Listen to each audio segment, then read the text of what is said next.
Hello, everybody.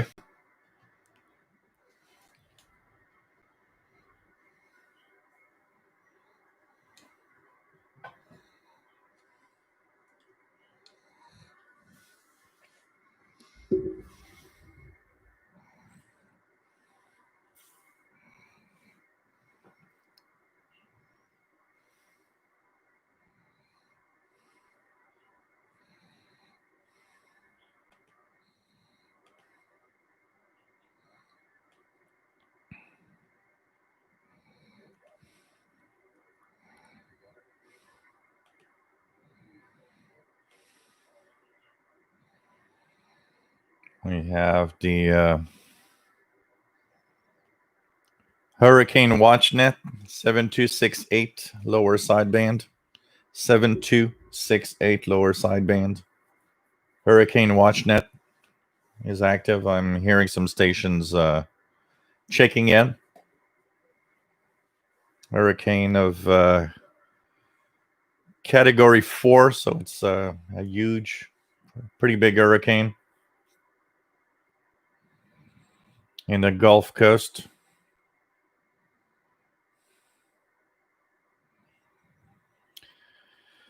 Okay, so then checking this out here. This is okay. Okay, well, welcome everybody. This is the Shortwave radio show, Wednesday edition. And we are this week having 3 shows, 2 here and 1 on the VHF UHF channel on Sunday, which is a special satellite tracking and kind of understanding satellites with our hobby. So welcome aboard. We talk about radio, shortwave radio. We are usually here twice a week.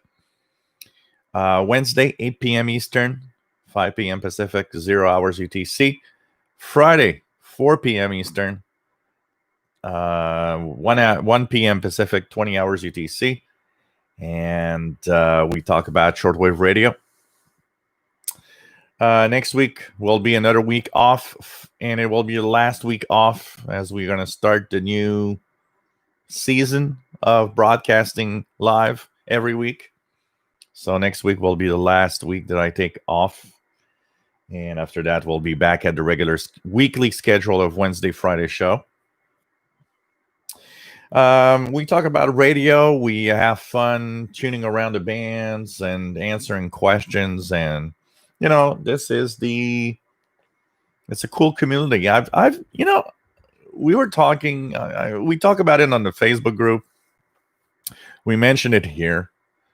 I've been in so many groups and so many clubs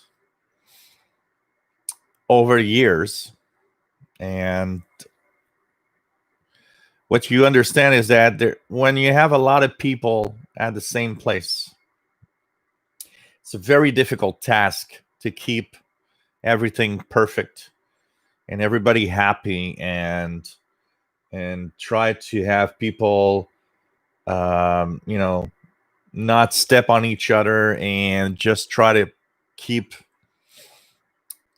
a responsible adult fun place to be and respect everybody's opinion. We all have opinions. I mean, we all have our own opinions of even radios. I'm sure some of you don't agree with some of the stuff I say. Like I might not agree with some of the stuff I hear from you guys. But it doesn't mean that it's wrong. Very often, it's not even wrong on either side. It's just our personal take on it. But your opinion, my opinion aren't wrong. It's just we disagree on how it is and how we should feel about it, which is very different from having wrong information, fake news, if you want. We're in the era of fake news, like intense fake news right now. And that is very different. I mean, you could disagree with me, but you're not wrong in your way of thinking or saying things. And that's not fake news. It's just we aren't thinking in the same way. And thank God. I mean, if we were all be the same thing, we would be robots thinking the same thing and being the same people, and life would be boring. And when I started to do this, when I started to be a little more active in the hobby, I the first time that I was more active in the hobby is when I started. So, I'm gonna go back in time a little. I'm gonna talk a little here because I mean, you know, we'll get to the chat room soon, and I'll be maybe a little far behind, but hang in there. And hi, everybody, by the way. It's fun to see you guys, and I'm sure you're happy that we have a live show tonight. So if we go way back, 1982, I'm in the hobby for a long time, and I'm that guy that's in his little world and little bubble, and interacting with the outside world is that difficult thing. I have to talk to people in life, really. I was for a long time, I was like, I'd rather be alone in my little home with my radios and computers. I don't care about talking about that, about to people outside. That's no, that's weird and bizarre. So you can see I'm a long way off of that with what I do today. But that's how I was pretty much. I mean, I remember a job I had, which was a very, one of those jobs where you have one task to do, and it's like, yeah, you do this and that and that, this, that. You don't have to interact with no one. You do that 8 hours a day. I remember someone telling me, it's like, wow, that's, it's like one of those jobs that's boring all day. And I remember telling that person, you know what? It's perfect for me. I don't have to talk to anyone. I just do what I have to do 8 hours a day. I ain't complaining. And I got a paycheck. But it is, doing the same thing over and over again. And first time ever that I decided to be interactive in my hobby was with a club that existed here in Quebec called COCQ, the Club Onde Courte du Québec. It was the Quebec Francophone Club. I'm not really sure where I heard that club, where I'd like to go back in time and see the day that I learned that club existed, the day that I learned that Canadian International DX Club existed. Somehow you know what, I think if and that's far off, and I'm not sure, but I kind of recall that maybe I remember listening to a mailbag show, and they were talking about a French club in France that I believe was called Les Amis des Ondes Courtes, which means in English the Friends of Shortwave. And I thought, oh, this is so cool. I'm gonna ask for that sample bulletin that they give out free. And I think that when I got that bulletin, which I was so happy because for the first time I had some written paper, some written little booklet, which was, I don't know, maybe 30, 40 pages of shortwave information and schedules. I believe in there were like little ads at the end, and one of them was for the Quebec French Language Club. And of course, that appealed to me because it was a club here in my own province, Francophone, Even though that wasn't that super important, I've always, I've learned English. I started learning English. I was maybe 5 or 6 years old. By the time I was in shortwave, understanding English and writing in English and reading English was normal. Was maybe not as much as I am today, but it was good enough that I could, it could have been an English language club, and I would have been okay. But it was a club from the province of Quebec, and I was like, yeah, this is cool. There's people here in my own city, my own province, that do what I do, and that's what this is all about. These live shows are, well, there's people around the world that do exactly what we do. We're not weird people that do something nobody is doing. There's actually people out there that are amazing and having fun with the same things that I love. And so I joined. Actually, here's what happened. I didn't have any money. I was 15. I had a little bit of money, but I was spending it in sending QSL reports and paying for the postage and the envelopes and everything. So I didn't have a lot of money, and I don't remember how much a subscription was for a year. It was maybe, I don't know. Man, I'm trying to remember. I don't remember. But I remember not having the money to pay for that unless I would, save my money for like several weeks before I could actually pay a membership. And I asked for one sample bulletin. I asked for a second sample bulletin. I asked for a third sample bulletin, free, and which they always responded. But when I asked for my third one, they had kind of a sticker on the envelope, and the sticker would state like sample. But when I got my third one, it stated something like 1 out of 12 yearly membership. And I was like, what?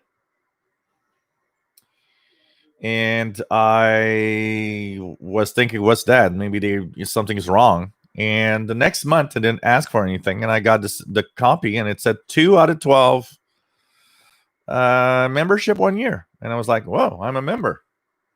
That's where I learned that actually one of the people at the top of the club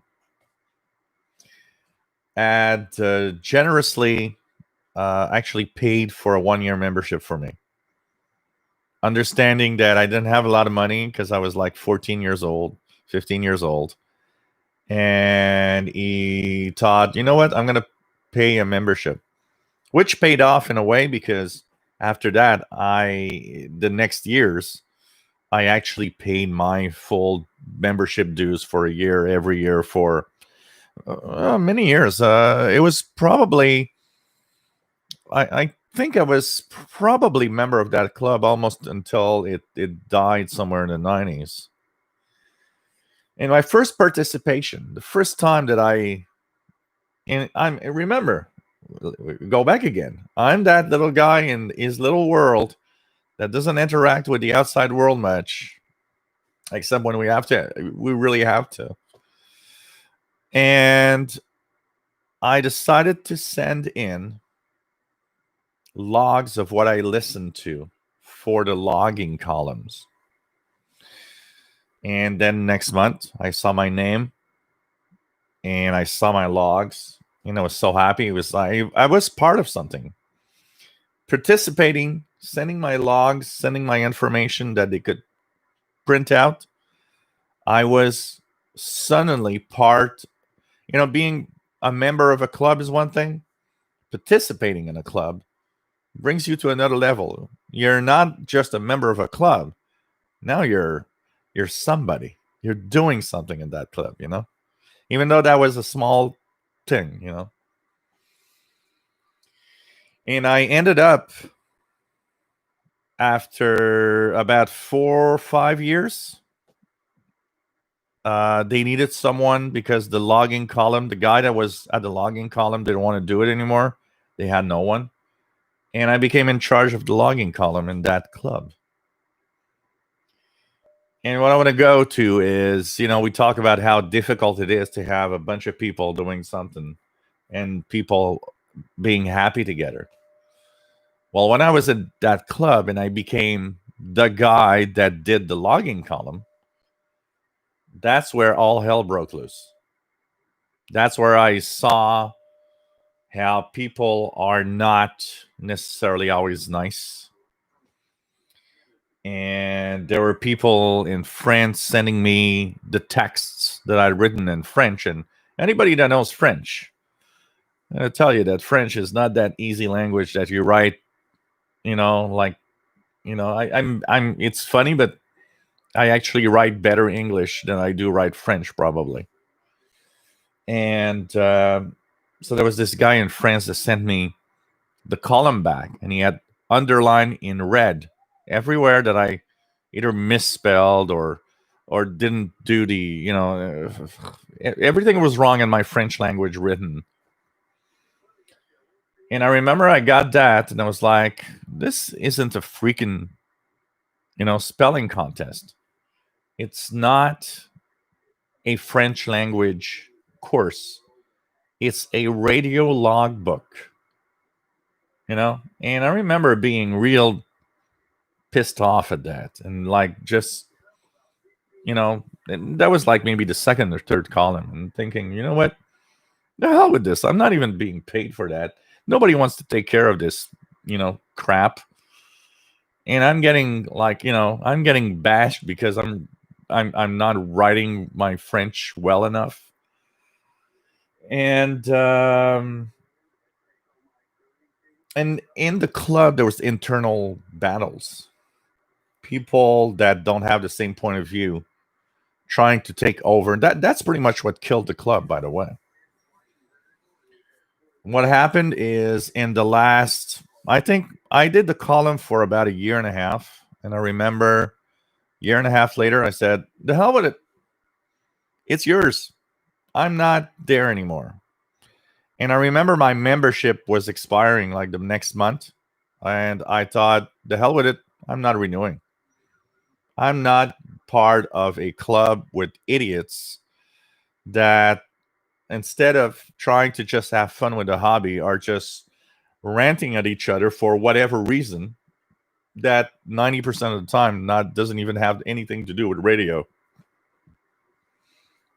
And it's funny because the club died I think the club died like 2 years after that.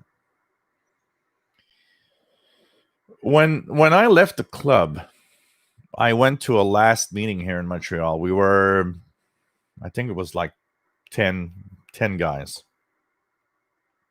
There was one new member. He had been there for a year.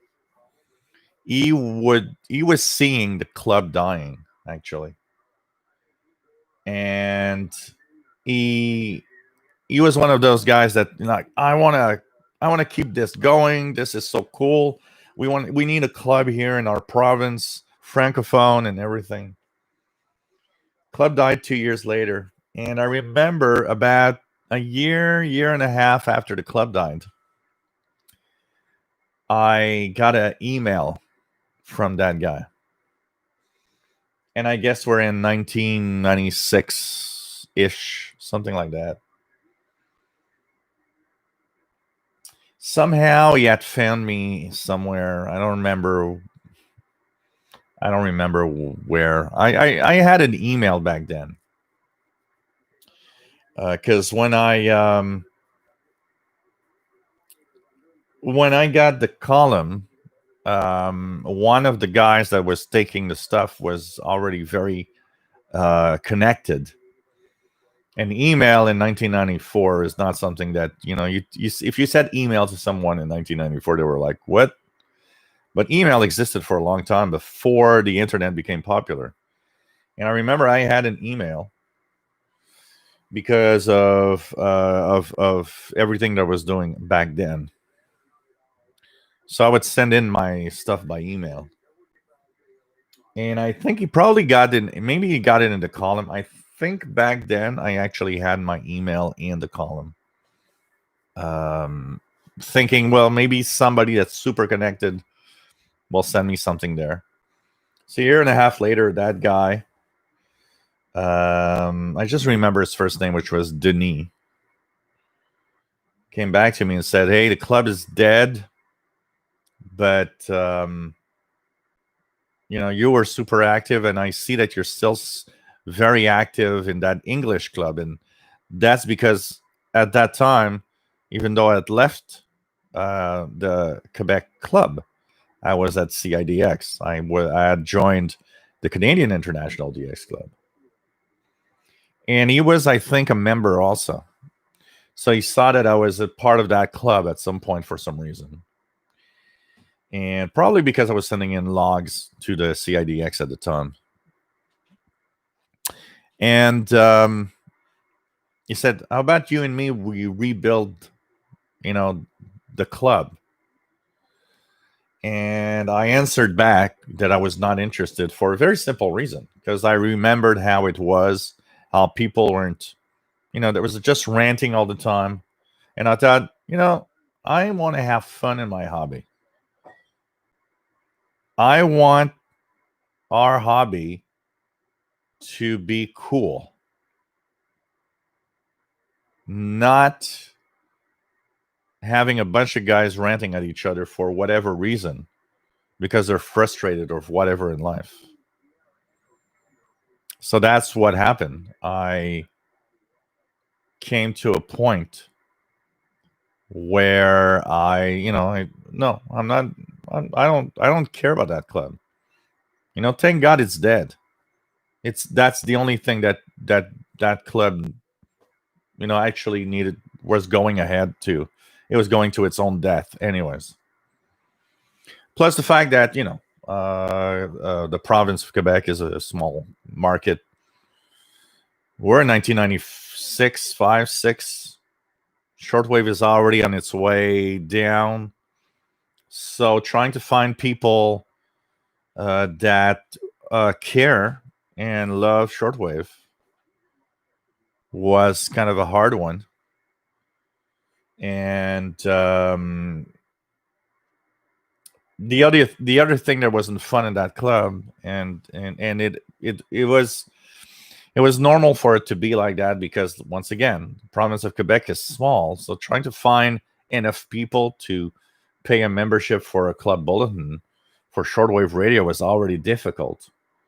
So the club was like half Quebec francophone, half subscribers from France. The problem is, what you hear in France and what's happening in France is very different from what's happening up here. And that also made some kind of a weird mix, because the French were much more active in participating. So the logging column was 90%, let's say 80% French logs, 20% what we're listening here in Quebec. And if that 80% of French logs, well, there is probably 90% of all of that you can't even hear because of the time and frequency used. So it made it kind of a little, I'd say boring for a guy here. And I had a lot of ranting for one thing too, because there was one guy sending logs. And I mean, we all know when we start learning the hobby, we know that there are certain things that are impossible. So if somebody says, I heard, that station on that frequency at that time, and you look at the log and it's like, that's fake. It's impossible. You can't hear that station. It's 6 megahertz and it's daytime path across the Atlantic Ocean in the summer. You're not hearing that. You are faking it. You're taking some info from somewhere and just, and that person actually had a lot of that in its logs. It was like he was trying to impress everybody with, oh, I'm hearing that. But it's like, yeah, but he can't be hearing that. And until I was at the logging column, the is posts were always there. And I remember at some point having enough knowledge and saying, well, that's impossible, that's impossible, that's impossible. And it was like fake news of 1988. So fake news always existed, actually. When I took over the column, I would not put his posts that weren't real. And then, of course, the president of the club came up to me and said, that guy is saying that you're not posting his logs. And I said, well, they're fake, and I have a minimum of quality in my column that if you're fake, you're not there. It's all I'm saying.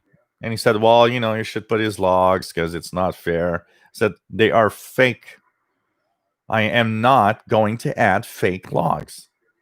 That's the way I am, and that's the way this column is going. I'm the guy that making the column. I'm doing this. And in my head, it was like, you don't like it? Hey, I'm going to do something else. Of course, they had nobody to take the column. So what happened? They just let it go. And the other guy was ranting all the time. He ranted at me, sent me a letter of, I had a, I talk about hate comments here on the channel and stuff.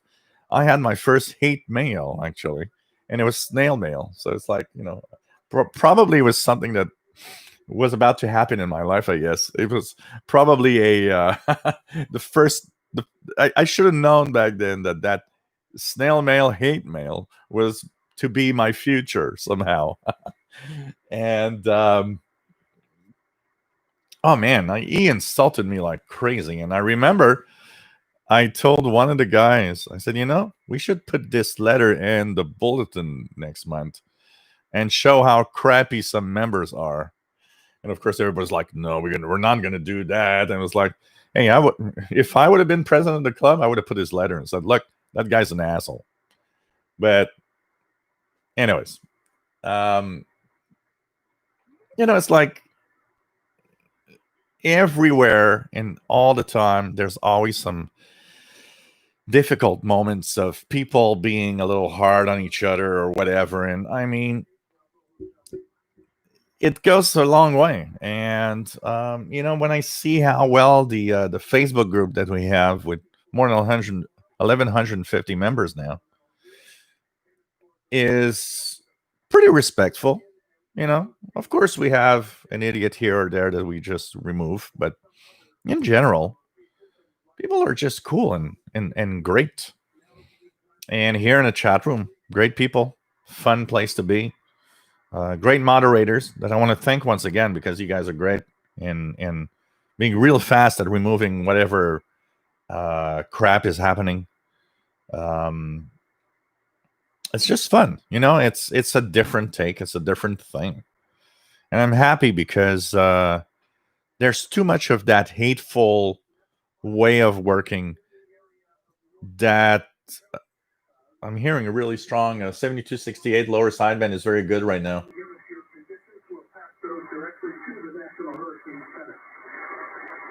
They're asking for reports that are going to pass over to the Hurricane Center. 7268 lower sideband, Hurricane WatchNet right now. So, it's great to see that we are a bunch of great people having fun, and that we can respect each other and whatever we think. And cranberry vodka, cheers. Okay, I talked for half an hour. That's something. So anyways, there's a beautiful chat room here. Great people. My name is Gilles. I'm located in Montreal, Quebec, Canada. And we have a Facebook group, same name as the channel here, official SWL channel. Mark Cope, WA5153SWL in Dallas, Texas. Good evening. Bobby Burgess, WA5107SWL in Louisiana. Nice to have you here. Stay safe with the hurricane approaching. Shady Pyro 90, nice to have you on board from Courtenay, British Columbia. Rob, nice to have you here from Phoenix, Arizona. Ecadarius, nice to have you here, my friend. It's fun to have everybody on board. See the familiar names. Frank Ireland, nice to have you here from Tampa, Florida. Rufus, nice to have you here. Rufus from the Laurentian Valley, Ontario. Briar Smoke, nice to have you here from California. Hope everything is well and that the fires in California are not affecting you too much. KW6JFD. Trond, nice to have you here from Norway. Matt, MDK2, nice to have you here from Colorado. SoCal1, nice to have you here. AJ6II in sunny, hot Southern California. Joseph Ickenbaum, nice to have you here, Joseph. Nice to have you on board. And from the San Francisco Bay, California. Joe Tyson, nice to have you here, Joe, from Apex, North Carolina. Or Apex, North Carolina. David, KJ4CMY. Nice to have you here from Central Georgia. Jeffrey Chan, nice to have you here from Hong Kong. Pretty cool. Jason, N5VHT. Just 7 miles per hour short of Cat 5. Jeff Barrett, nice to have you here, my friend. And should be some interesting listening tonight. Hurricane supposed to make landfall near Galveston. So I think the Hurricane Watch Net is going to be something to listen to tonight. And if you guys are in that area and have access to some of those AM medium wave stations, tune your AM radio also and try to listen to some of the stations in the area. You can also use online as Kiwi SDRs and check out what's happening with the stations over there. Please stay safe. Anybody that could be affected by the hurricane, it's a pretty big, powerful one. So please take all measures to stay as safe as possible. We want to see you again in the next shows. Hal, nice to have you on board. So pretty cool. From Massachusetts. Morning at 3:30. Nice to have you here. Nick, nice to have you here. K9XN in Indiana. Dan 5 or Dan V, nice to have you here from Ohio. And 8WJZ. Glenn Zeckman, nice to have you here, Glenn. Charles Ron Anson, what mag lube antenna for shortwave? MLA30. Amazing for the price. Really amazing for the price. Brian Penny, nice to have you here from Cape Cod, Massachusetts. Hope everything is all right. Philip, nice to have you here. Philip Doherty, nice to have you on board.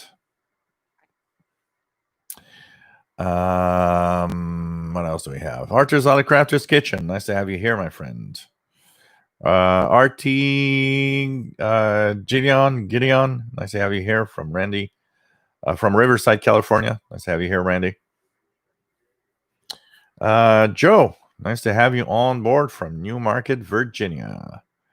Archer's Auto Crafter's Kitchen says from Massachusetts. Finally got his Sony ICF 6700 being serviced. Had a few issues. Cruise. That's cool. David, KJ4CMY says we are bound to have differences in opinion. We are an international audience with diverse backgrounds. Yeah, for sure. And I mean, it's cool to see that people from everywhere around the world get along. And I think this group should be an example of how maybe the world should be, where we can understand each other and try to get along with the differences we all have, you know. Page Master, nice to have you here. KC5VOY, WA5136SWL in Moore, Oklahoma. Nick has 7268 lower sideband, Hurricane Watch Net. And monitoring for Hurricane Laura, Cat 4, Category 4. Abraham, nice to have you here from Oxford, Ohio. Nice to have you on board. Jim, nice to have you here from Rhode Island. What else do we have? VT Radio. Nice to have you here, Paul. AA1SU from Essex Junction, Vermont. Nice weather here today. It's kind of cool today. We've had the coolest day of the summer yet. Today it was actually cool enough that I actually put on my hoodie for a while because it's we were in the upper 60s. As a change, after a very hot summer we had as a big change. Canadian radio TV guy, nice to have you on board at the lake for the week. Stream quality is a little crappy due to crap Wi-Fi at the cabin. Great shortwave propagation though over the lake. Cool. Nice to have you on board. It's always fun to be in the more remote area. Ciao, Sambra Newhouse. Nice to have you here from Brazil. Pretty cool. Wood Beast. Nice to have you here. And he says, hit thumbs up. Nice to have you on board, Wood Beast. First, Michael Les Wayland. Nice to have you on board from Massachusetts. Any radio TV guy. Sylvan's Lake, Alberta. Always walk down to the beach to get HF propagation. Cool. Meow to Mr. Paul, says Space Master. Yeah, he's sleeping in the bedroom. He's very quiet. He's been very he usually, Paul the cat has his patterns. And usually the pattern, especially at nighttime, pattern is he goes out around 10 p.m., comes back around midnight, which is 1 a.m. He knows, I guess he knows it's the time that I go to bed. So if he's not back by that time, he knows he's going to spend a lot of time outside. So he's kind of back at, around midnight, 1 a.m. max. Usually hops in bed, sleeps, right next to me, really cuddled. He's a cuddly cat. And around, I'll wake up at 5 a.m. because he has a little paw on my nose. And that means I want to eat, I want to go out. And that's been the pattern for, a pretty long time. In the last few weeks, I mean, everything looks normal. No change in behavior or anything.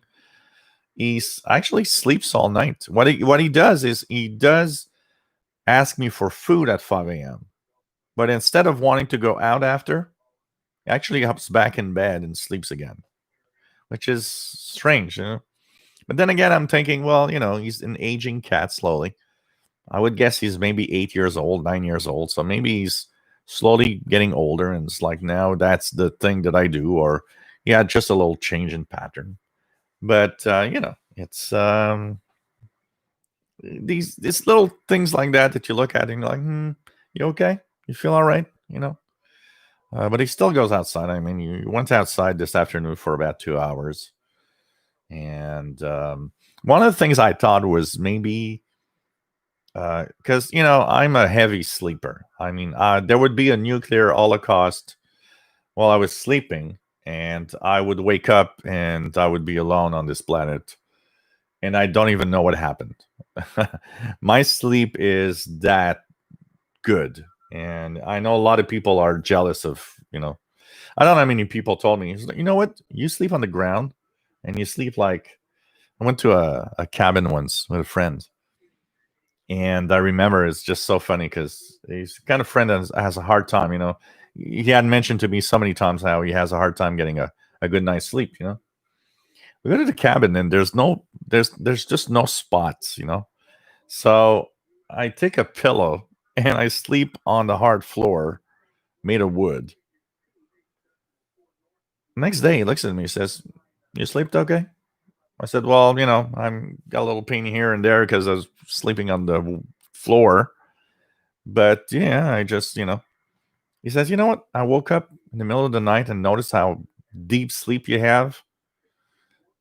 And I'm so jealous. And I'm like, yeah, it's always been like that. I guess I could be blessed if you want, um, because I sleep. I don't think I would say it probably doesn't even take me 2 minutes to actually fall asleep when I actually close my eyes. It's just crazy. And so when Paul is outside, what happens is if he decides to go outside at 5 a.m., I wake up at 9 a.m. and I probably go and just do it in one straight. I'm sleeping. So sometimes I was wondering if the fact that, because, when I wake up at 9 a.m., first thing I think about is, oh, Paul's outside. So I get up and I go and check the door, and he's always there, sitting on the balcony next to the door, waiting for me to open. And I was wondering, maybe he feels that, it's too long outside now. So you rather go back to sleep than spend another, spend 4 hours outside. That was another possibility that I actually thought about. But anyways, he looks fine. And yeah, I've noticed also maybe that could also play in there, because so there's a stray cat that is always asking for food, and I see him and he looks at me and he meows, and I'm like, yeah, okay, I'm gonna give you the food that Paul doesn't eat, and I throw him the food. Well, of course now he's there all the time, but I've noticed that he's in the neighbor's yard all the time. I'll wake up at 3 in the morning, look outside, and he's sleeping in the grass. And at 5 a.m., he's sleeping in the grass. And every time I open the door or a window, he wakes up and he looks at me up here, and I think he's kind of staying close in case I send food. But there's 2 other cats now, so it's like I've been seeing 3 or 4 cats all the time. And I'm wondering if maybe also that is also something that, Paul is not super. He's like, yeah, there's too many cats outside. I'm going to stay in, or maybe he's he's his own cat way of thinking that maybe he should stay in case another cat takes his place or something. Tom the Xer, WPE2QED. Nice to have you here from the lower Hudson Valley, New York. Jared EX, nice to have you here, my friend. We have Simon Templar. Nice to have you here. Keegan, X80 Xer. Nice to have you on board. Northwest Arkansas. 77 Fahrenheit, partly cloudy. What else do we have? Oi, Brawler. Nice to have you here from Arkansas. So there's the warnings right now. The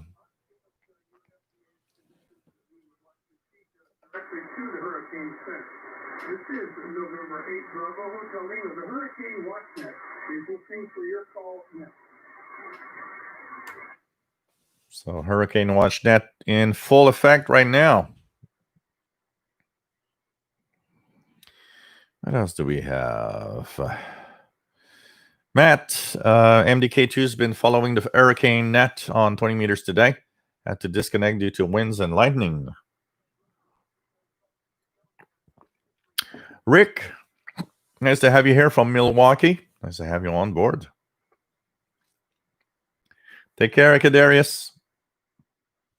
Canadian Radio TV guy says 7268 lower sideband strong in Alberta. Peter Gonsiars, nice to have you here, Peter, from Buffalo, New York. Crossley Fiver, nice to have you here from El Paso. Abdelghani Souli, nice to have you here from Algeria. Bonjour et bienvenue de l'Algérie. Frank, Frank the Xer, nice to have you here from Long Island, New York. That says had the best copy of Hurricane WatchNet he's ever had earlier today. It's funny because over the years, I mean, the hurricane watch nets has been there longer than I've been listening to shortwave. I probably have learned of the hurricane watch net maybe I don't think it's been more than 10 or 15 years that I know that it exists, actually. Maybe more. I don't know. I'm trying to find a date or a moment in time where I can recall Hurricane WatchNet is, for some reason in my head, there's a article in Monitoring Times maybe talking about it that makes me, learn about that net. And the Hurricane WatchNet, depending on propagation, is one of those things that up here in Montreal is always been kind of difficult to tune in regularly, especially on 20 meters. 20 meters doesn't seem to be the best time in the daytime from communications from there to here. So, when we get clear copy like 7268, I think this is the strongest I've ever heard the Hurricane WatchNet on 40 meters ever. Thomas Olson, nice to have you on board from Maryland.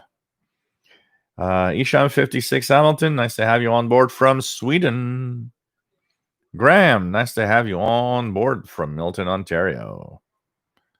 Michael Satterfield, nice to have you on board. Just purchased the RSP Duo and loving it. Cool.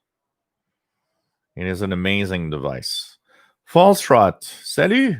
Bienvenue de Saint-Julien. Nice to have you on board, my friend.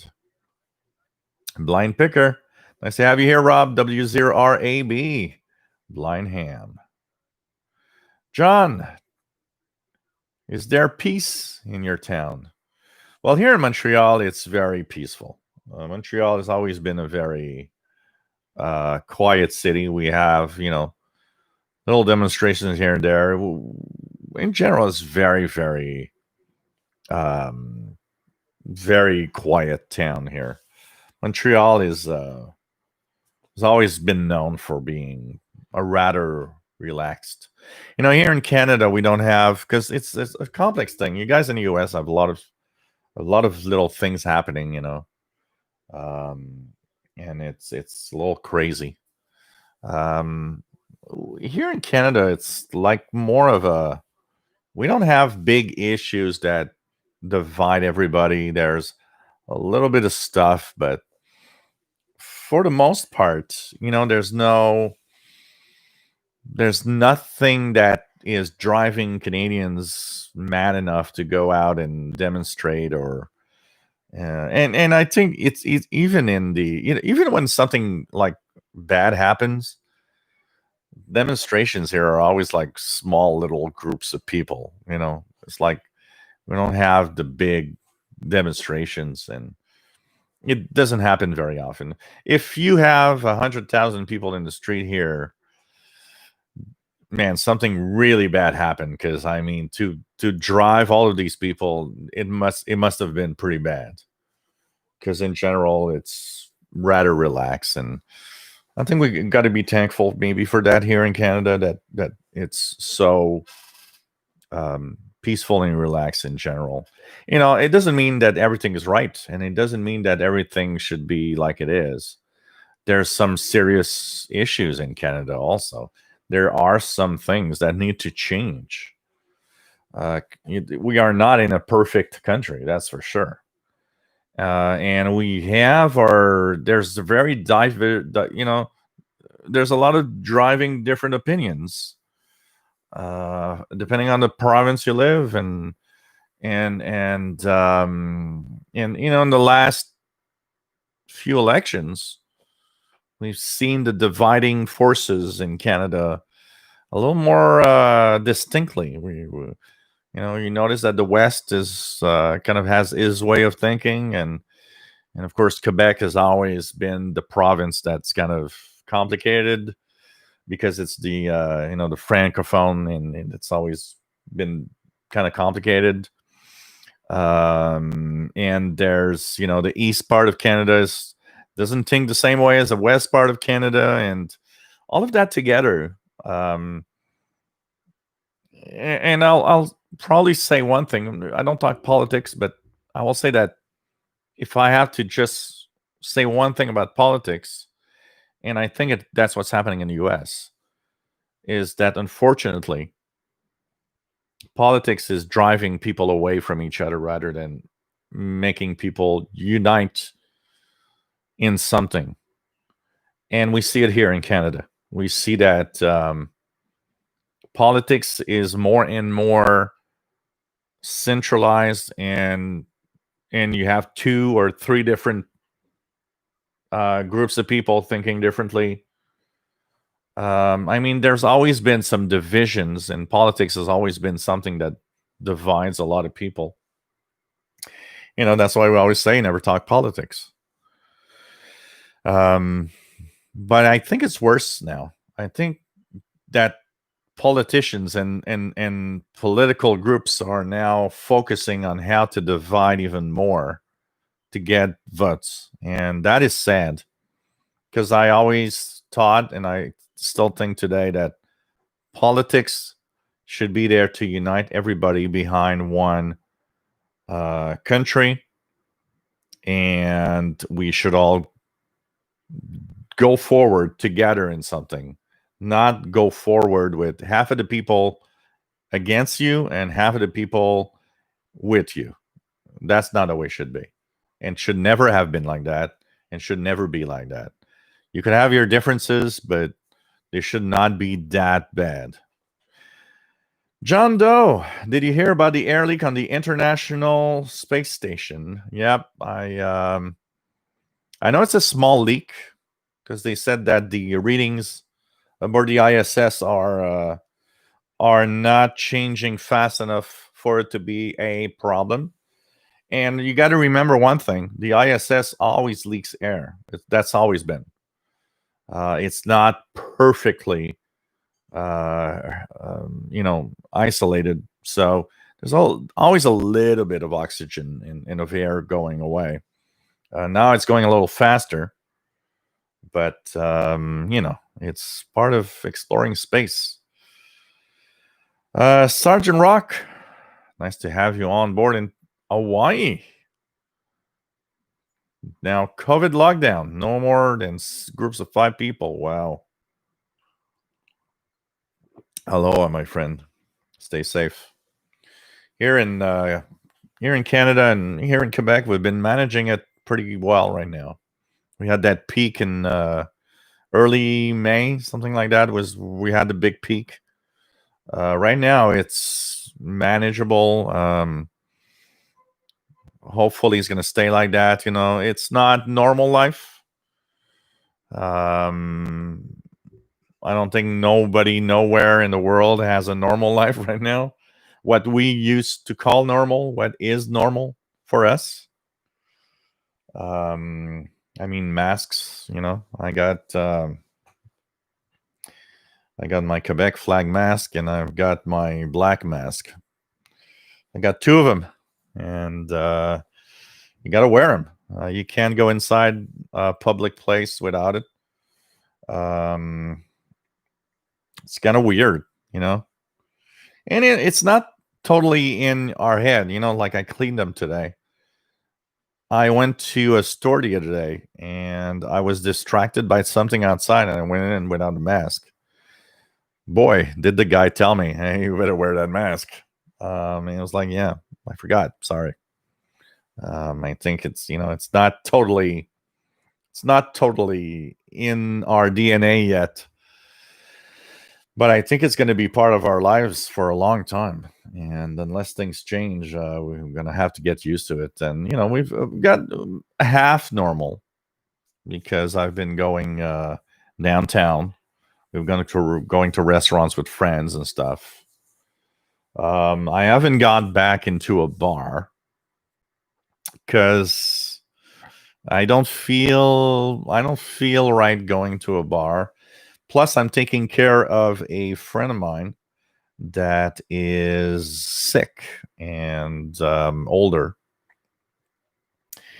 and that also is driving my carefulness, because if I would get COVID and give it to my friend, that would not be a good thing.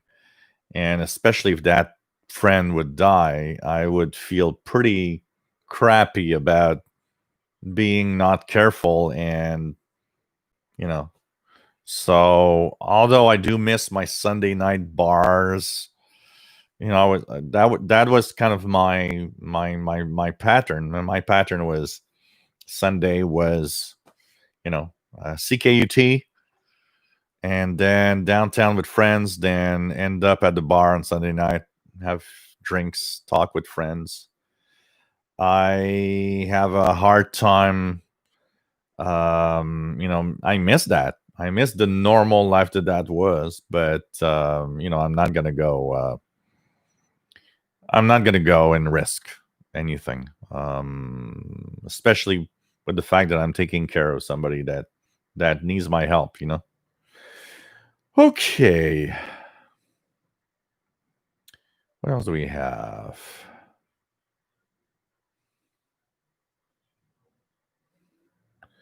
Let me try to get back where I was. So we have. I lost my spot. I lost my spot. I lost my spot. And I don't know where I am. Okay, I think I'm here. Here we go. Page Master. His cat's 14 years old. Nice. Nice old cat. I think friend of mine, his cat died like 6 months ago. It was like 18 years old or something. It's pretty crazy. A lot of it has to do with if it goes outside or not. I know that indoor cats live in general, or go to live older in general than outdoor cats, because it's dangerous to go outside. John Doe, any news on the new Texan radios? I've not heard if they are in production yet. What I know is that the export version of the Texan PL 990 is going to be the Texan PL 990X. So if you see a 990 pre-production, if you see a 990X, it might be the new revised version, and it's for export. So the Texan PL 990X is going to be the export version. There's the Texan PL 330 that I've seen on AliExpress, but that's not production. That's pre-production also. It looks nice. It looks reasonably priced. It's kind of a PL 380 on with SSB if you want, or something like that, but kind of nice. Looks nice. If that ever comes to be production, I probably will have a 330. I will probably order a PL 330 to check it out. 990X, I don't know. I might do a fun drive and say, hey, you guys want me to talk about it in my own opinion and fairness? Look, let's do a little fun drive, and I'll pay the difference of what's missing to get it. And the reason is it's going to price at like 600-700 Canadian dollars. It's a lot of cash for a portable radio. But Anonco has no news yet. I think that is the barometer. If Anonco doesn't still have info or doesn't have it on sale, I mean, Anonco is the place where Texan receivers get sold. So if Anonco doesn't have it, they're still not in production, that's for sure.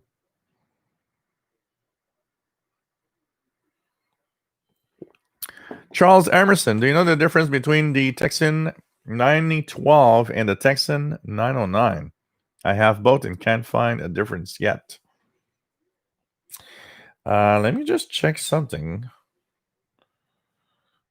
Texan 909. Texan 909.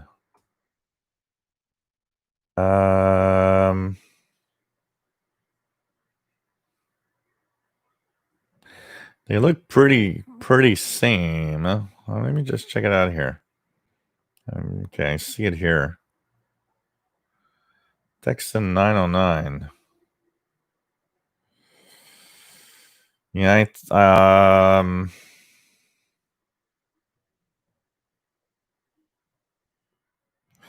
one thing for sure is the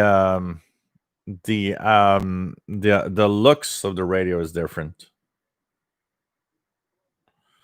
The looks of the radio are different.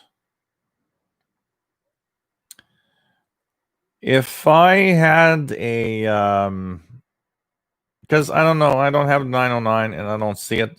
Have you tested them side by side to see the performance? Does it sound and look the same? The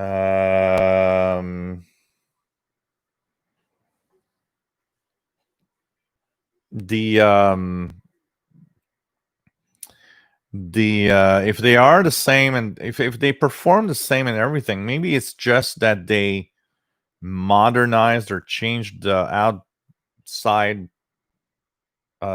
cabinet, just the outside of the radio, but it's the same thing inside, because they aren't the same. From what I see here on Amazon, they don't have at all the same look. Keegan says Gene K9 RSV had a cat who lived to be around 16, 17 years old. Jeff Barrett, Mr. Paul could have PTSD.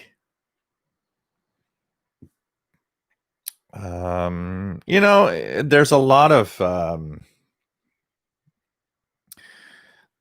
things. Paul is a very relaxed cat, but I've read a lot. When I got Paul, I've read, and I still continue to read articles on cats, cat behavior, and how to know if he's sick or because I want to make sure that I take care of Paul the best way that I can. I never had a cat before, so I wanted to make sure, and I want to make sure that I can help Paul the best way possible. I mean, inside his behavior is not different. Inside, it is still Paul the cat, same way that he does all the time.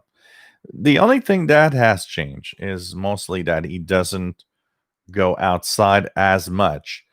One thing also that I didn't think, but the fact that he got hit by a car, maybe outside in his head, outside is more dangerous. He understands that, and he prefers to maybe just stay in. That's also a possibility. Matt says, listening to the net, just a couple of seconds of delay on the video. Cool. Joe, cool. Nice to have you here from Plattsburgh. We love Quebec. Hey, Plattsburgh. I remember Plattsburgh is the little town that me and my brother, before 9/11, when it was not complicated to go to the US and you didn't need anything. You just showed up at the border and say, I'm going shopping at Plattsburgh. We would, I don't know how many times with my brother, we just, he would call me up on a Sunday and say, what are you doing? Nothing. Want to go to Plattsburgh? Yeah, cool. That's Plattsburgh, New York, which is a little town just, the other side of the border across Quebec. And, I had to hop in and we just go to Plattsburgh. It was kind of cool, oh, we're in the US. That's cool. And then you would come back in, late afternoon or something. John Doe, what is the purpose of Hurricane WatchNet in these days of internet and satellite? Well, one of the very simple things, John, is that when you're in the middle of the hurricane, your internet doesn't work anymore, first of all. And what are you going to do with a satellite if you can't do anything with it? The Hurricane WatchNet is to continue and help in the communications of what's happening in the emergency areas. When, every time there's a big disaster, there's hurricanes, we've seen it in Puerto Rico. A couple of years ago, Puerto Rico was hit by a big hurricane. The only way they could get things across was amateur radio. because amateur radio is the only way. Because the guys that run, their rigs know how to run them. They can run them on batteries and all sorts of ways. The knowledge of amateur radio helps communications and emergency information to go through. And it becomes very important when there's a disaster. Here in Quebec, we had a perfect example of that. And it actually made some publicity, if you want, for the amateur radio community, because in 1998, we had a really big ice storm here in the south part of Quebec. That ice storm, for a big chunk of the population that was south of Montreal, there were people there without power for more than a month. During the ice storm, it was so bad. I mean, things were crazy. I still remember it's one of those weird, most amazing things I've ever lived through in my life. And actually, before I think it was the fires, the forest fires in the north of Canada, for many years, the 1998 ice storm here in the southern Quebec and part of Ontario also affected, was the biggest natural disaster ever occurring on Canadian territory. We had 100 millimeters of ice rain. I mean, I still remember looking at a tree branch that is, maybe this big. It was this big with the ice on it. And all of the tree was like touching the ground because it's too heavy. When that happened, all the antennas, all the communication system, they all failed. The government was unable to communicate with each other. Repeaters were gone. What helped and what made the emergency services know where to send help? Amateur radio.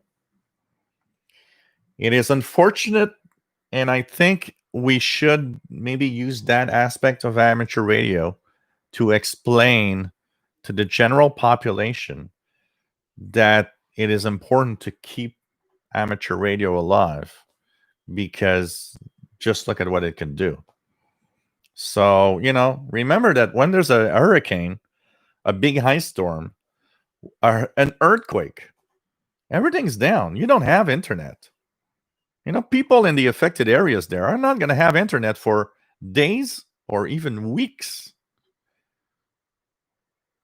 How can you send help when all of that is down? Well, a lot of it has to do with amateur radio helping out. Nick says HF bands are kind of lousy today, but the HF Hurricane Net changes net control operators who are from all over. Oh, YV5 GBA from Venezuela ran the net. Wow, that's cool. John McClure, nice to have you here. Stuart Hall, nice to have you on board. Are things more divided now than in the 60s? I'll say one thing here. I think there's a lot of perception. A friend of mine yesterday on his Facebook wall posted, so that somebody, a young, like two teenagers pushed a man in a hole or something. And the comment that she posted on her wall was, well, look at that in 2020, how, the teenagers are. And I posted back on her wall, teenagers in 2020 are not worse than teenagers in 1980, 1960, 1940. And she said, oh, no, they're so different today. No, they're not. There was always bad teenagers that did bad things. There's always been good teenagers that did great things. I think the percentage of good and bad is still the same. It's in a different environment. And as we grow older, part of it is perception of things are worse and people are worse. But in reality, it's not necessarily the case. There's always been bad and there's always been good. What has changed is social media. Social media is everybody has an opinion on something now. So we kind of see stuff we didn't see before. But, fake news always existed. I mean, just go back to the Second World War, the First World War, the way governments were doing stuff. They were sending out fake news to make sure that the enemy thinks that something's happening when it's not. And fake news is fake news. It's just that today it's easier to send it out and to have everybody see it. But fake news always existed. Bad guys always existed. Is it worse or not today? I mean, we look at what's happening here, our Canadian point of view of what's happening in the US right now. But if we look at the large picture of everything, it's always been, complicated, and here too, it's always been complicated. I say there's a lot of divisions in politics here, for example, in Canada. But then again, go back to 1980 when Quebec did a referendum to go get out of Canada. And somebody back then in 1980 will tell you, oh man, there's so much division in our country. There's division in 2020. There was in 1980, and I think there was probably in 1950 and 40 and 30. It's just that it changes over time. Is it worse? My personal feel and opinion is we know more about it. It's not necessarily worse. It's just we know more about it than we did 50 years ago. Maybe that's the difference. Hey, Bill, nice to have you here from Seattle.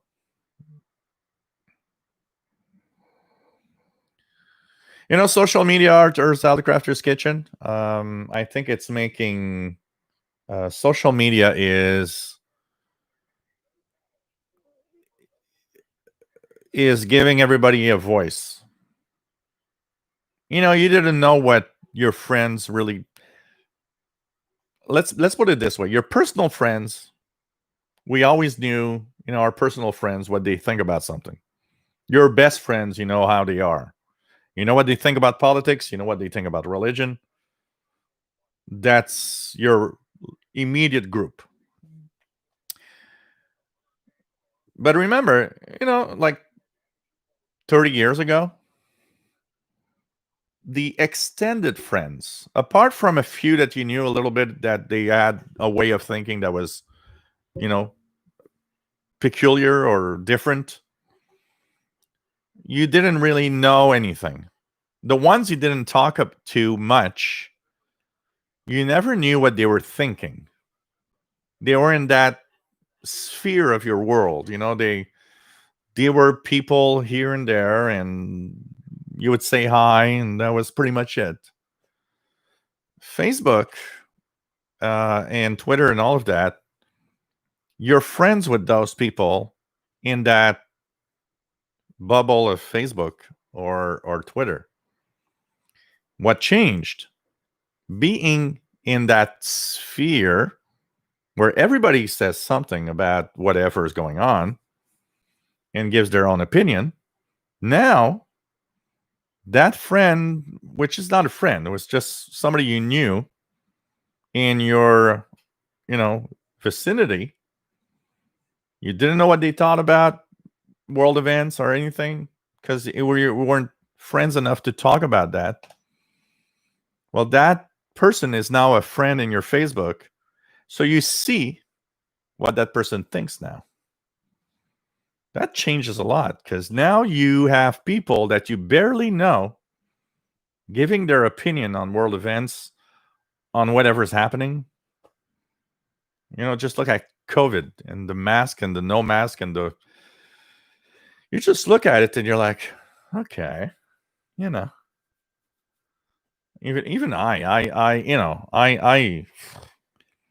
the kind of guy that's relaxed, but if I have a few beers and I start reading posts on Facebook, I mean, I got that fuse that's going to blow up at some time, especially after a few beers. It's like, okay, this is the reason why, you're an idiot.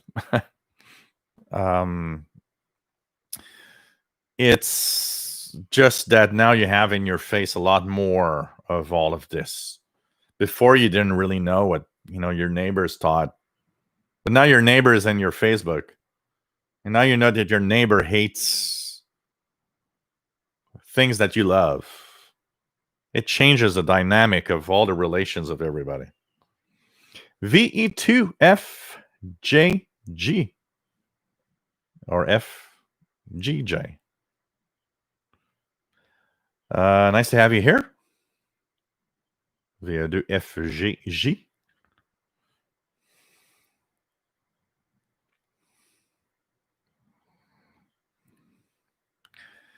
Prasad, nice to have you here from India. Nice to have you on board, my friend. Always fun to have everybody. Familiar names and faces. Pretty cool. Let's continue here. What else do we have?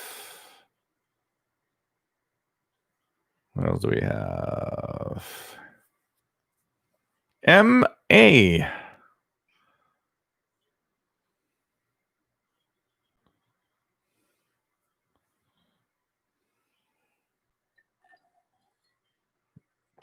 You have your opinion, man, but life is life. Joe Rodman, nice to have you here from Chicago. Canadian radio TV guy, Hurricane Washington, very active now. Yep, lots of active. I hear a lot of activity, actually. Matt, MDK2, I grab takeout all the time, but it's going to be a long time before I sit down in a restaurant or bar. I've been at a few restaurants because we don't spend a lot. Restaurant, you spend half an hour there, 45 minutes, and you're gone. You eat your meal and you're going. So I've been to a few restaurants, but I'm not ready to spend, 6 hours at the bar. That's a different thing. And, when you get drunk, social distancing becomes a very foggy notion of, oh, man. Hey, Bill. You got a mouse? Sapphire replacing Simba. You got a mouser. Matt says Texas Australia has announced it, but it's $5.99 Australian dollars. Ridiculous. So, yeah, they're expensive. Hey, Marcos Antonio. Nice to have you here.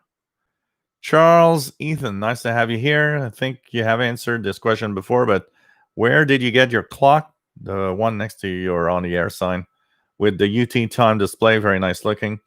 Yes, it is a beautiful clock. Actually, I've always been a fan of clocks. And this was purchased at, I think at the time it was still called Radio Shack. I like the fact that it was big. It has big numbers, big LCD display. So I purchased that at Radio Shack, but they sold it, at the beginning, they sold it like 45 Canadian dollars. And I was like, well, it looks cool, but it's a plastic LCD clock. Come on, $45 is a lot of money. And I think what happened is in the last days of Radio Shack, they had it on sale for like $19.95 or something. And I thought, okay, $19.95 is my price. I am getting this because I always thought it was nice looking. And there are some, if you go through around Amazon and even eBay, there's a lot of nice clocks, but I gotta say, like this, it's not at atomic clock, so it doesn't synchronize. I have to manually set the time. Thomas Olson, has the Texan PL660 ever been updated? No, I think it's the same version over and over again for years, pretty much. Marcos Antonio, CC Crane. Okay, so C Crane, CC Skywave, SSB. Is it worth it? Let's just say that if you buy it, you're not going to be sad because it is a great radio and it has a power supply. It has good earbuds. It has, the antenna, outboard antenna. You're going to be happy. It's a little expensive, but it has more stuff than a lot of radios do have, plus the weather band. They are worth it, but it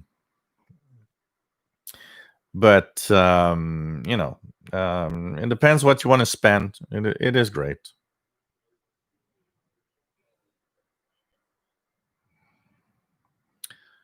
Yes, Prasad, I had seen that Ananka. They're not getting a lot of information right now. Joe, nice to have you here. Says I'd get an Alinco DXR8T before I'd pay that much for a portable. Yeah, and unfortunately, the Alinco is now a discontinued product, and that is due to COVID. They're not. They can't get parts to build some. Jeff King, nice to have you here. Jay Watterson 69, nice to have you on board. Oh wow, Matt heard a Canadian ham. It's fun to see all the people around the world, everywhere, handling nets when communications are better in one part than another. Marvin Motz, nice to have you on board.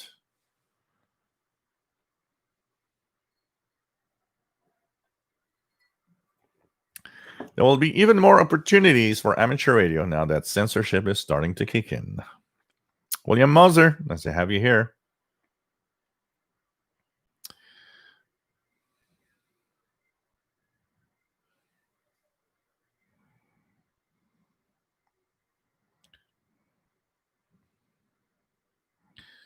Let me just try to get where we are.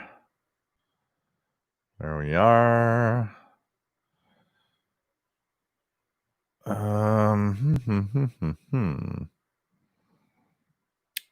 Okay.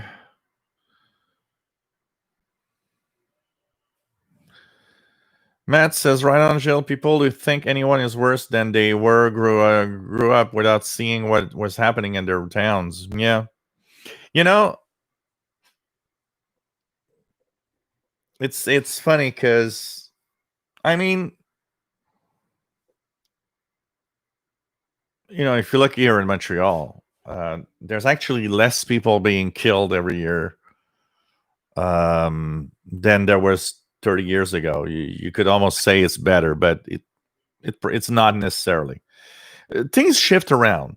I mean, one of the things, there are observations. I was talking to a friend of mine the other day, and we were talking how in 1980 I could leave. Like my neighbor would leave his lawnmower in the backyard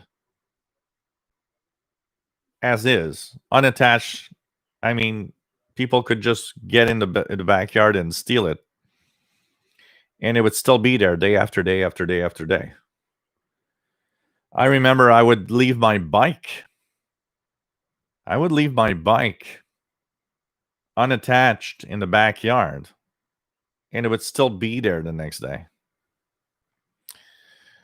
And things changed. I mean, in 1985, 86, 87, 88, whoops, you had to attach your bike with a lock because somebody would steal it. And so there are things that change, definitely.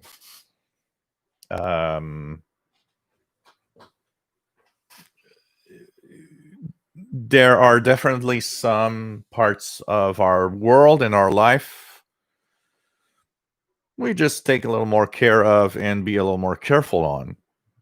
But overall, I mean, there's always been crap around the world. There's always been protests. There's always been difference in opinions. It ain't different in that world we are in, I think.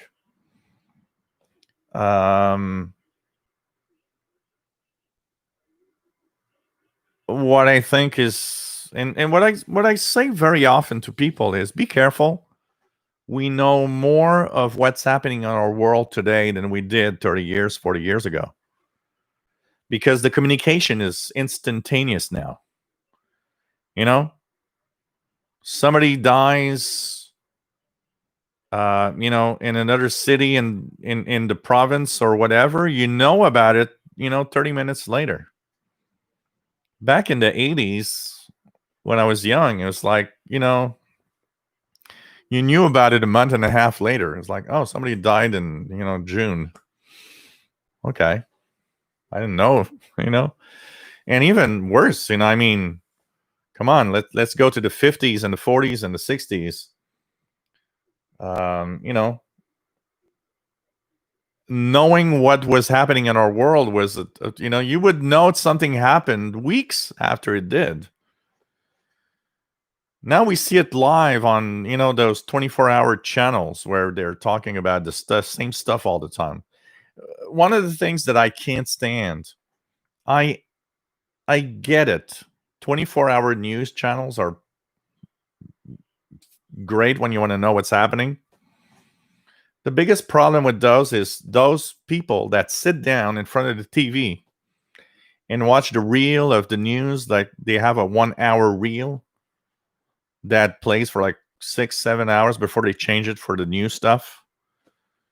And that is bad, because that person, that when he sees one particular news, gets frustrated, sees that same darn news over and over again. So instead of frustrating to level 2 out of 10, you frustrate to level 2, then 3, then 4, then 5, then 6. So you hear about it, and then it goes on Facebook and you hear even more about it. But I don't think, we got to be careful about perception. Perception is a very, very particular thing. Somebody told me, oh, you got attacked 2 months ago. Look at how bad the city is now. Well, wait, whoa. Okay. I am not more scared of going out or coming back home at night. Some people would. And will be more careful, of my environment. But that could have happened to me in 1990. That is something that always kind of existed. Is it worse today? My perception is not telling me that it is. My perception is more of, well, I was on the path of something like that, but I'm not, because of one event, going to say that it's, oh, look how bad it is today now. I'm not there. And there's always been a lot of, protest frustrations. And I mean, for how long? I mean, I remember I was a big fan of, when we got cable TV. I still remember when we got cable TV. It was 1979-ish. We got cable TV. I was so excited. Hey, instead of like 8 channels, I've got like, 28 channels. Oh, wow. Look at all the stuff. I spend a lot of time on the US channels because, in 79, I was 10 years old. So, of course, the Saturday morning cartoons were all on the US, ABC, NBC, and so on, CBS. So that's what I was watching on Saturday mornings. And as I grew up, No, I come from a family where me and my brother were very aware of the world around us. And imagine, I was shortwave listening. Cold War was there. Shortwave reminding you that all of that is happening in your face. Radio Moscow was there, and Radio Berlin International.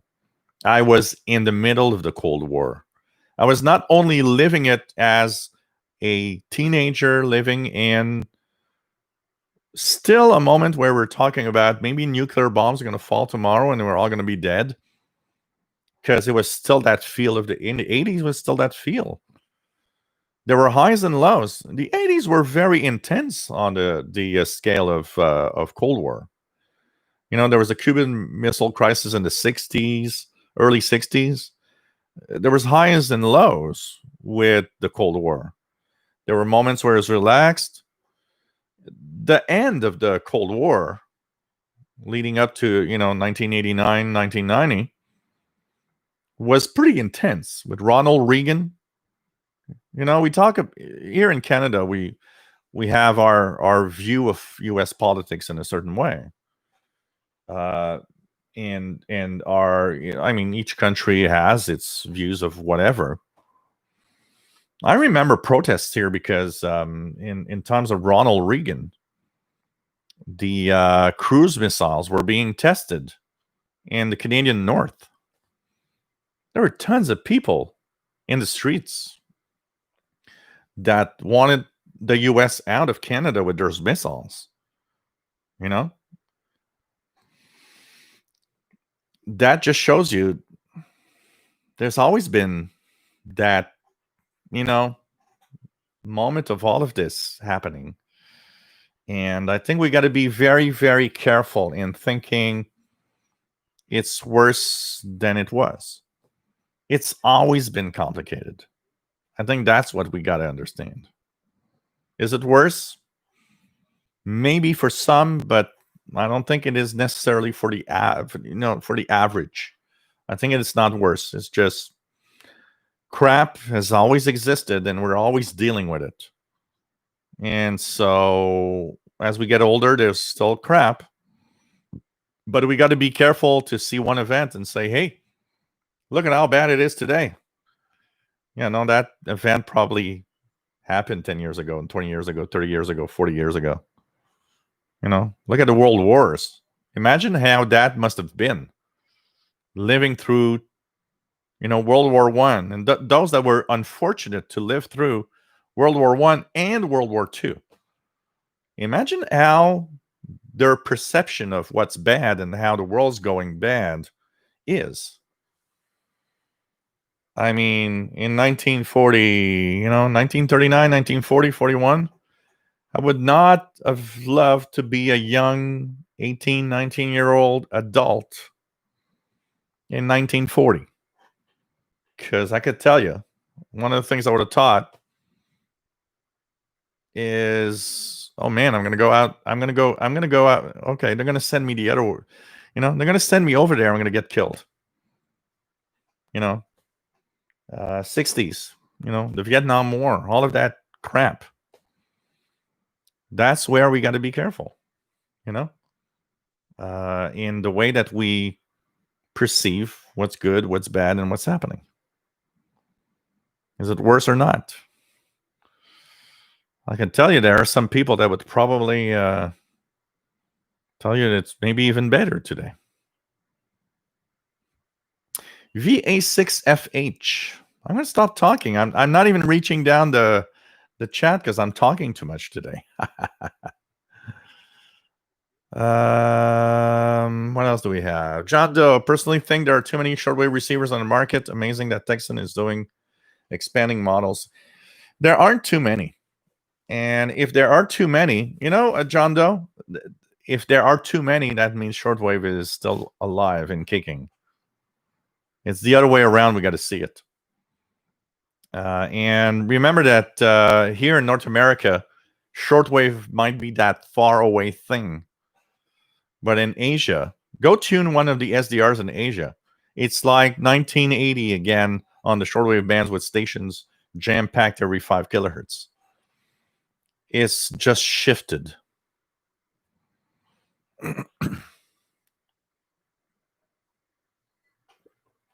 Keegan says, when I signed up for Facebook in 2014 to connect with family and friends, did not anticipate politics. Sometimes negativity results from politics on Facebook. Regardless of one's views, I chose family and friends over having nothing due to politics. Ham Radio Extreme, nice to have you here. Nice to have you here. So let me just try to go down here.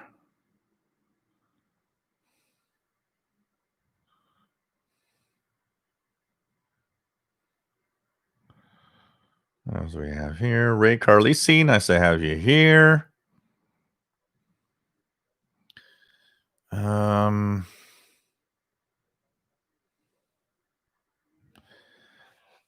Yogi Mia says 1.5-month old PL680 frequency calibration. Yeah, the later versions do have it.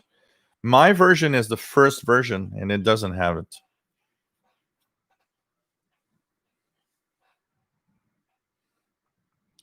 Jeff King, PL660 had a firmware update several years ago. Jeff Barrett, I just ordered the Texan PL680 on eBay. Have watched your videos and a lot of other videos on YouTube, and it seems like a good radio. Well, you're going to be happy with it. It's a nice radio. It's great sound, sensitive, works really, really well. Charles Emerson, is the RadioWow R108 good for listening to hurricane stuff? What can I listen to on long wave or airband? Well, the hurricane stuff is like if you're talking about the Hurricane Net, you need an SSB capable radio, and the RadioWow R108 is not capable of that. And for long wave, it depends where you live. In the US, long wave is mostly non-directional beacons from airports. In Europe, there's still a few long wave stations because over there it's used kind of like, the AM radio band. And the air band, well, you'll listen to local airports. John Doe, they say that video games have caused murders to go down. We can take out our aggression in virtual environment. John Doe says, we do know more, but flat earthers taking over shortwave bands is amazing. Yeah. Flat earth shortwaves. Maybe we'll have to rewrite all the amateur radio courses to make sure that we understand radio propagation of shortwave on a flat earth. I'm Radio Extreme. I live in Edmonton. Will not leave anything for 5 seconds here. Not here in Montreal. We're not going to leave anything outside either. Although, you know what? To give you an idea, my next door neighbor has a barbecue in his backyard. It's not locked or attached to anything. It would be super easy to anybody, like in the middle of the night, to just go and steal it. It's been there for years, and nobody has ever stole a barbecue. And the funniest thing is, I had told that neighbor, maybe you should lock the barbecue to the fence just to make sure it stays there. He never did, and it never got stolen. So, maybe we see it. I mean, yes, I would not leave my bike outside for 5 minutes because it's probably going to not be there after 5 minutes. But sometimes maybe we see it worse than it is actually.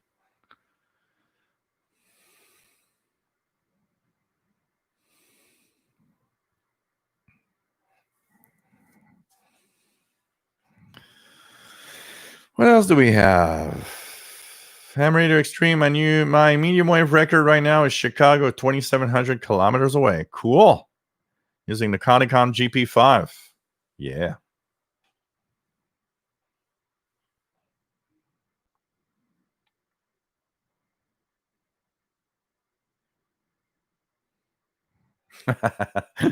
Yeah, Matt. Absolutely. On the moon landing. Oh, man.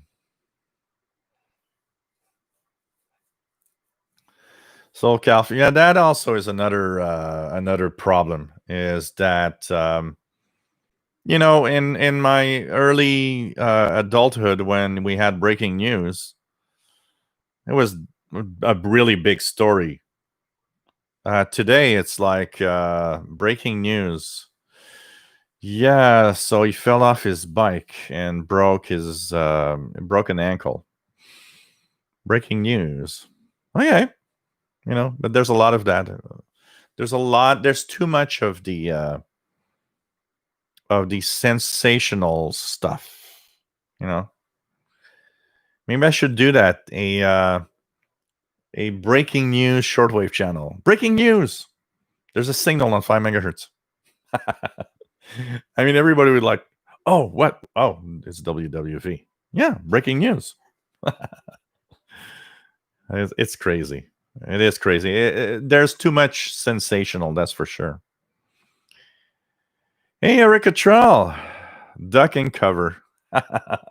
Yep, duck and cover. This is Bert. And you know what? He knows what to do in case of a nuclear attack. Yeah, face down, next to the sidewalk. Put your hands behind your neck. You'll be safe. That was the best way. It's like, no fake news in there. And it was government paid fake news too. We all know today is like, yeah, okay. You know what? We're all going to die. We all know it now. Tear down that wall. Yes, Mr. Gorbachev. Please do. Nice to have you here, Eric. Matt says, yeah, the Cold War intensified under Reagan. It wasn't really until a year into Gorbachev's rule that things started to thaw. Yep. It was intense in the 80s. It was one of those parts that was intense. I still remember when Sting had his first solo album and listening to that song called Russians. I mean, if you want to have one song that has the feel of what the Cold War was in the 80s, listen to Russians from Sting. It explains, it feels like, you listen to it and you're like, wow, that's Cold War. Cold War and Cold War hysteria is where we're all, what's going to happen? You know what? I don't know about you guys, but so we had the Cold War point of views, but we had shortwave radio. For some reason, it actually helped, for me at least. I don't know. Maybe I was young and innocent, but listening to Radio Moscow and their programs and the way they were doing things and reading our letters on the air, and Radio Berlin, which was on the east side of Germany, actually somehow kind of make me feel like those tensions were, even though they were there, it wasn't as bad. I don't know. It maybe was the way the programming was done. Of course, Radio Moscow and all of that was there to try to kind of tell us that, Russia and the USSR is not bad and communism isn't bad. And of course, it was all about that, that rhetoric and that point of view that they have. But somehow, maybe it was also because you were hearing human beings over there talking to you. For some reason, it didn't feel as bad as it is, even though it was very tense. I don't know, maybe it's just me, but I don't know. I felt some kind of, okay, well, they're people and they're talking. They're actually reading my mail right now. Maybe it's not all that bad, Ham Radio Extreme, I just updated my medium wave database before popping here. Much better now. I'm a database guy, so it helps to keep all the data. Yeah, we all have our little, way of doing stuff and being how we are. It's like me, people say, why don't you go to that website for schedules? No, look, I know there's something in my brain. I don't know why. The IBS space is my thing. It's lists. I like lists. That's all. I want to go through the list. And the IBI space is one of the most accurate all the time. It's been updated a couple of years ago. Yeah, it still says Radio Norway. It updated a couple of days ago. Gordon Lyle, nice to have you here, Gordon. Hope you are well too. Eric Cottrell still remembers the protests of the late 60s and early 70s. Oh, that's true. Something I didn't think when I was talking about it. But if you lived through, imagine how that must have been real bad. You lived through First War, and then you lived through Great Depression, which was very, very heavy. That was something real bad. And then you lived through World War II. Man, and imagine everybody that today would have gone through that. What they're gonna say today? Say, "Oh, it ain't that bad actually today." You guys got it easy, I've seen some people. I don't like to have the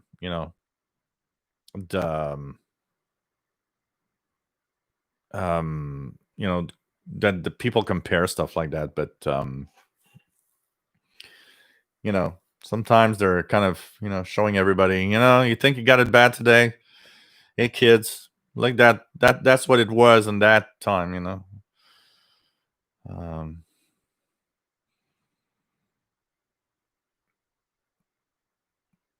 Oh, Eric, yeah, today was the webinar for version 1.4. They demoed your plugin. Cool. That is cool. If you want to explain your plugin a little more, or you know what, Eric, we should find a way to do something so you can explain your plugin and put it on my channel if you want. Maybe that could be a really cool thing to do also, so everybody knows what your plugin does.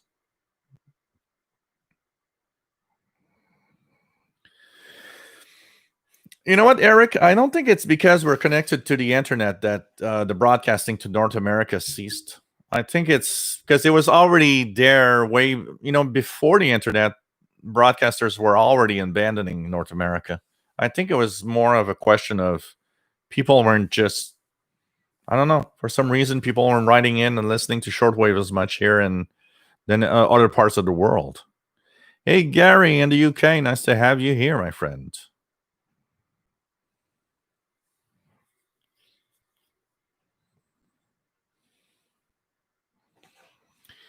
Yeah, I'm Radio Extreme. I still have at least 3 items that I ordered in April that are still not here. What I find sad right now, because it wasn't like that.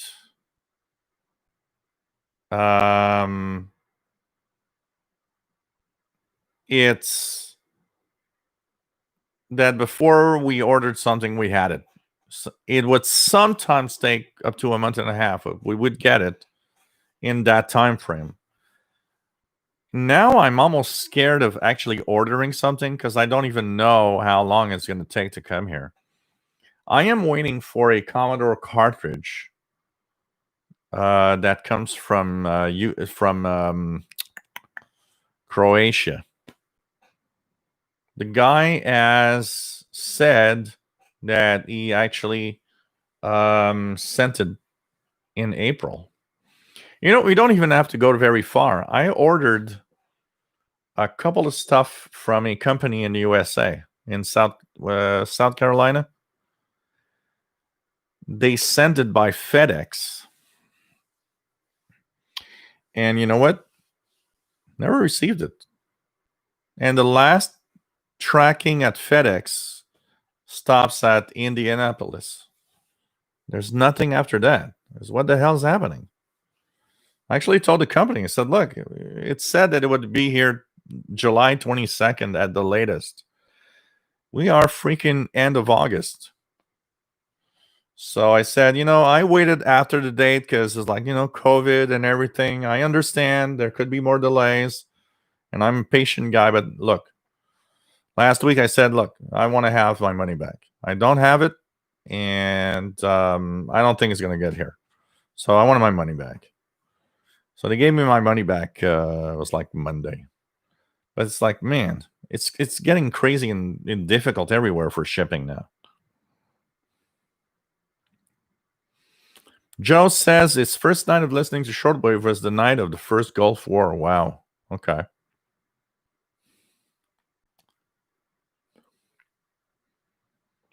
Charles Emerson, frequencies without SSB to listen to hurricanes. Not really, actually. Leonard Lakey, using an online SDR cheating? No. If you don't have a radio and you listen online, it's okay. It's mostly that, if you listen to something that you can, I always say the same thing. You listen online to something you can't listen at home. There's no cheating there. You wouldn't even hear it at home anyways. And you're still listening to the radio. It's just that it's streaming it through the internet. And it's fun to use those to compare maybe sometimes the signal you're getting at home and to see how it is in another area. And for ham radio operators also to know if your signal's making it to another area is also cool. And I think for a lot of people that don't have shortwave radios, you got radios online, it's kind of cool,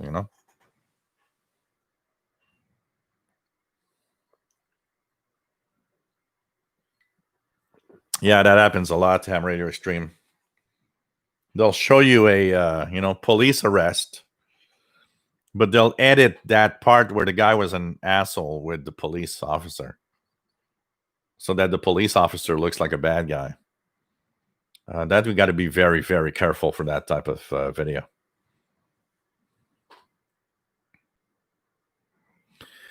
Joe says, to me, it's listening, not DXing. It's whatever you enjoy. Absolutely. Simblio, nice to have you here.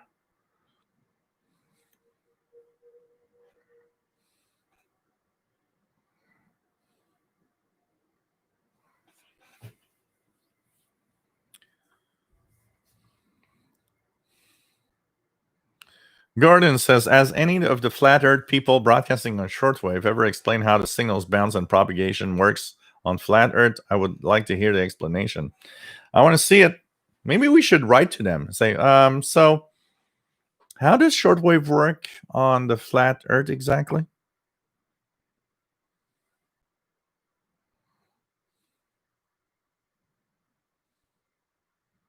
Joe says, my daughter's webcam has been out for delivery 5 times in 2 days. Oh, God. Erica Trell visited a Canadian bunker in Carp, Ontario. They had a CBC studio. Wow.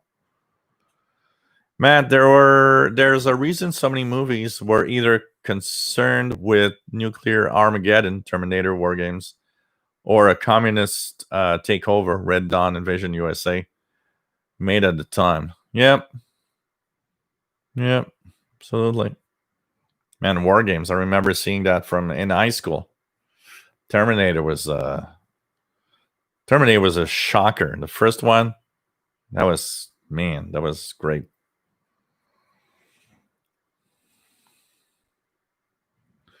Absolutely, Matt. You can tell a lot about a period for the movies, TVs, and everything, the TV and books that came out. Absolutely. Of course, the day after. The day after was something.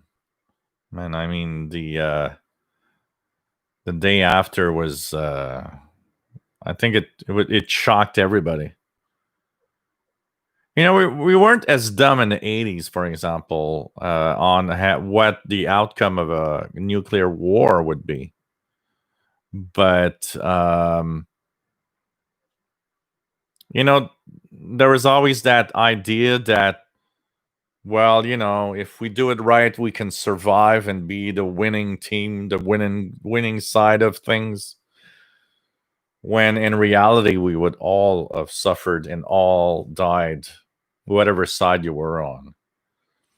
And I think the day after wanted to show that stop thinking we can win something like that. We're not. We're not. If you guys want to see and feel all the craziness of all that time, go on YouTube. The series is there. There's a complete series called Cold War. It's made by the BBC, I believe. Check that out. It's like 20 episodes. I don't remember how many episodes. There's a lot of episodes. It starts with why the Cold War happened after the Second World War. And it goes through all of the ups and downs. And you've got ex-secretary of states and people in the government of the time talking about how it was. There's even Fidel Castro talking about how he was frustrated with the Russians that had removed, without even telling him, the missiles out of Cuba and the Cuban Missile Crisis. It's a great, great series to actually see. And anybody that wants to learn and anybody who wants to know what the Cold War is all about, I think it's one of the best series you can check out. And it's available on YouTube. Just type Cold War documentary. I've watched it all. It's a great piece of history. You will see how close we came to craziness. You will see why the tensions were so high. You will see all the things, one of the episodes, and I still remember, I was a teenager, that Korean Airlines plane that was shut down by the Russians. I mean, that created so much tension. There were so many times we came this close because something happened. You guys that don't know what it's all about, or even those that want to kind of go back and see it, Cold War documentary. Yeah, it's on YouTube, and it's made by, I'm pretty sure it's made by the BBC. It's great. It's really, really good. The Diefenbaker, yeah, the Diefenbunker, yeah. I remember that term from the Diefenbunker.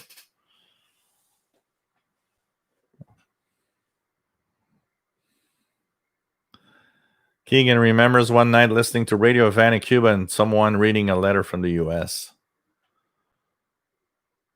Rogers Crafter's Kitchen says radio was a tremendous comfort during Cold War, especially when you realize propaganda was essentially noise. Yeah. SoCal, TVDX used to be fun with analog and snow EDX signals, but digital weak signals do not work. You know what? There's I'm forgetting his name. He used to be at HCJB, a well-known name.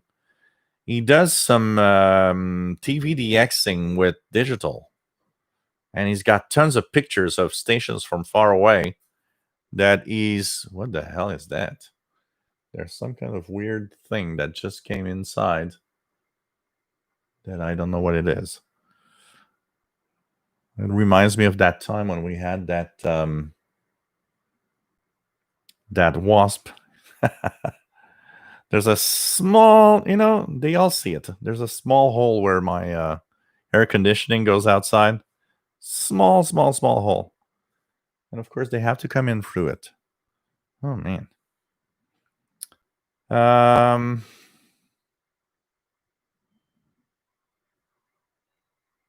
else do we have? Keegan says, in the mid to late 2000s, I would receive TV stations on Channel 3 as far away as Las Vegas, Nevada, KVBC, and Mexicali, Benja, California. Mexico, XHBC. Wow.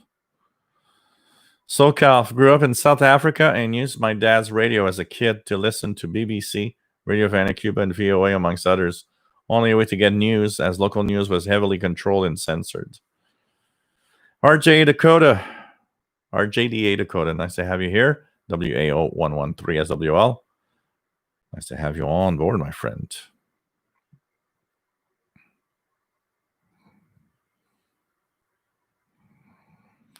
Hey, Paul Steckler, nice to have you here. Yeah, remove the battery for 24 hours, then make it sure that the battery is charged, fully charged. Because it's radio that usually works really well. And make sure that your battery is really charged. And that it charges when you actually plug it in. Jerry Johnson started shortwave listening in 76 at the age of 10. First QSL was HCJB. I missed the DX of the 80s and even 90s. Yeah, those were so amazing times for shortwave. Ray Carlisi says the phrase American imperialism was included very often in the propaganda that was broadcasted by Radio Havana, Cuba during the Vietnam War. I think it is still today. Having stream, thanks fully for PayPal. We have backup on our shortwave stuff on the way. Yeah. Jerry Johnson, USPS, U.S. Postal Service may be covering last mile for FedEx, and USPS is really backed up. Yeah, well, usually when it's FedEx, it should be FedEx all the way up to here, because we do have FedEx also. Robert Vinet, nice to have you here. Ordered radio equipment for the UK, took 88 days to get to Canada. So,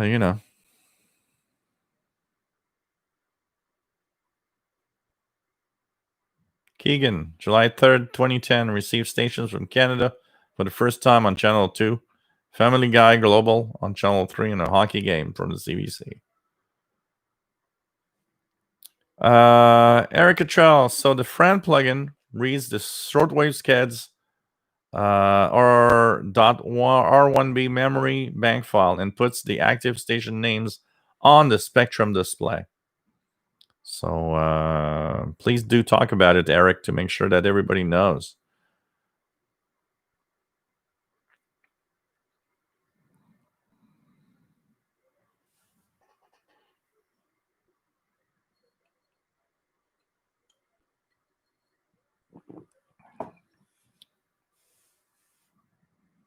SoCal watched a YouTube video on all the jingles used in the 70s and 80s for station logons. Great memories. Yep, absolutely. Yeah, if you listen to Medium Wave, like Jerry Johnston says, and can hear stations from New Orleans or Texas where the hurricane, you will be able to hear the local stuff, especially at night. But you have to be in a certain area. KX2U Radio just put a Comet CH250B up, and I have mixed results on this antenna. Anyone else have any comments? It's very complex today, the antennas, the noise levels we have around us and everything.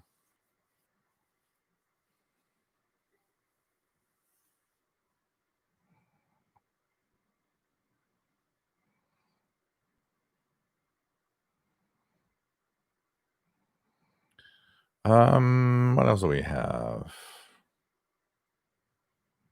Canadian radio TV guy. Flat earthers are proven wrong by shortwave, the ionosphere.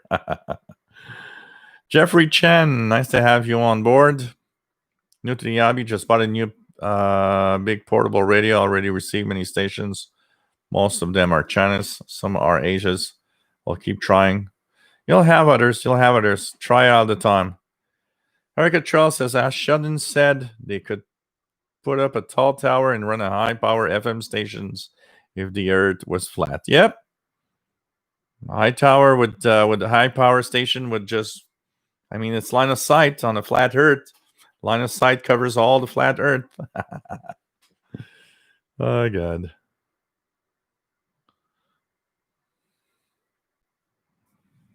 There was a UK version of The Day After called Threads. It was made in 1984. Wow. Actually, in that Cold War series that I was talking about, the documentary, they talk about The Day After. And they said that it was banned in some areas, including in the UK.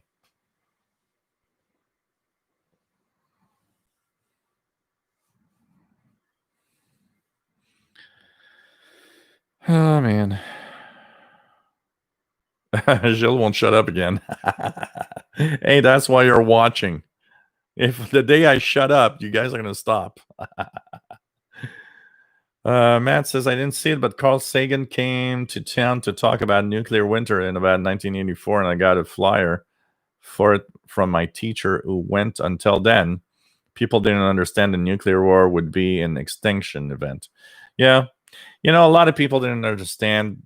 I mean, the average, and let's face it, okay? We are technical guys. We do radio, and a lot of us did electronics with it because it all kind of goes together. We are technical people, which also means that whatever they are sending us as information, scientific information, because we are already technical at the basics, means that I would think that a shortwave listener, for example, that knew antennas and how radio works, and even amateur radio operators with their technical side, had I understand maybe a little more about how all of that happened, even though you didn't know nuclear bombs work necessarily. Our technical side tend to make us reflect on all of what the technology behind it is. And that's where I think, maybe we understood a little more. I don't know. I remember when the Chernobyl nuclear disaster happened, which was a big event in 1986. My physics teacher had a little something. He had a shirt pocket. He was a weird guy. I guess I don't know. All of my physics and chemistry teachers all looked weird. I guess that's how we probably looked like that as shortwave, in amateur radio buffs, because maybe we're kind of weird kind of guy, or kind of bunch of people. He had a shirt on, and he had a little something sticking out of his shirt.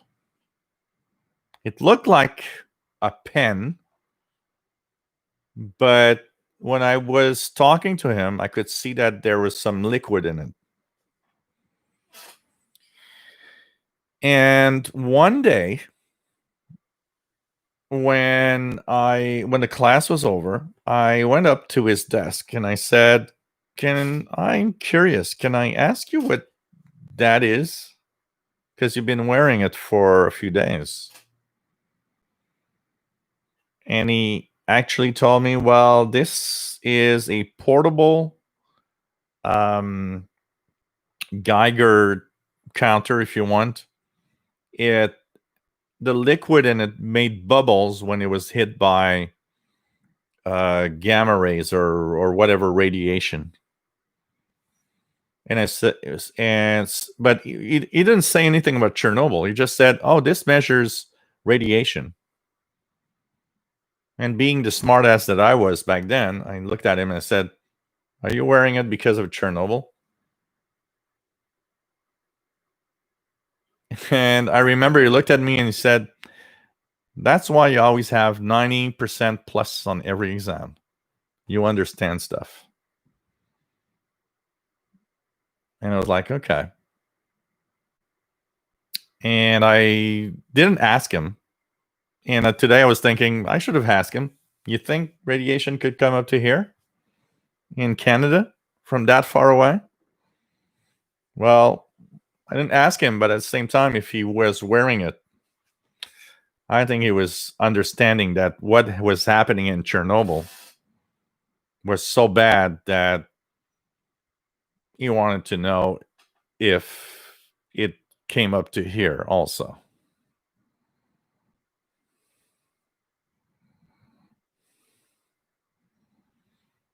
Oh yeah, Richard McVicker, Erica Trell, thanks.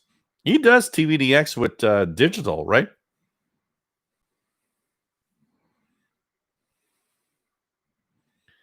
Joe Cool. I've seen a lot of posts on the Belka DSP.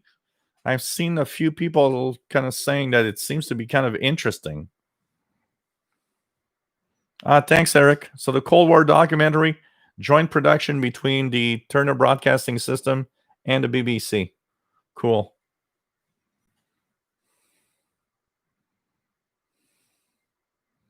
Tom the Xer, Hurricane Laura, highest wind gusts 175 mile per hour. That will kind of, you know, push you around fairly well.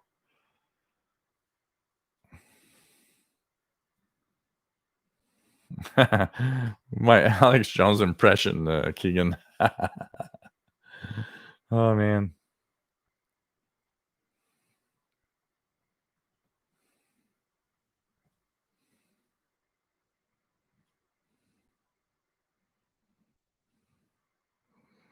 What else do we have?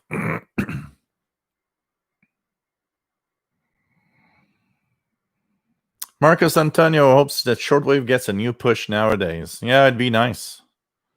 Ham Radio Extreme used to work for FedEx in Canada. They are very good here. Cannot say much about the US as they are on a different planet than us.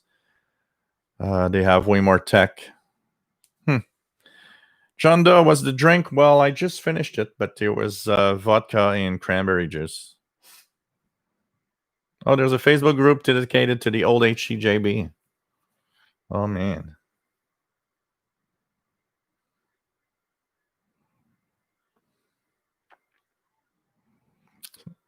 Simply, what would be interesting is to send a crew of flat earthers into space orbit, the Earth. They will say it's a NASA hoax. I say kick them off the ship and tell them to walk off stage. Oh, man. It's when I was...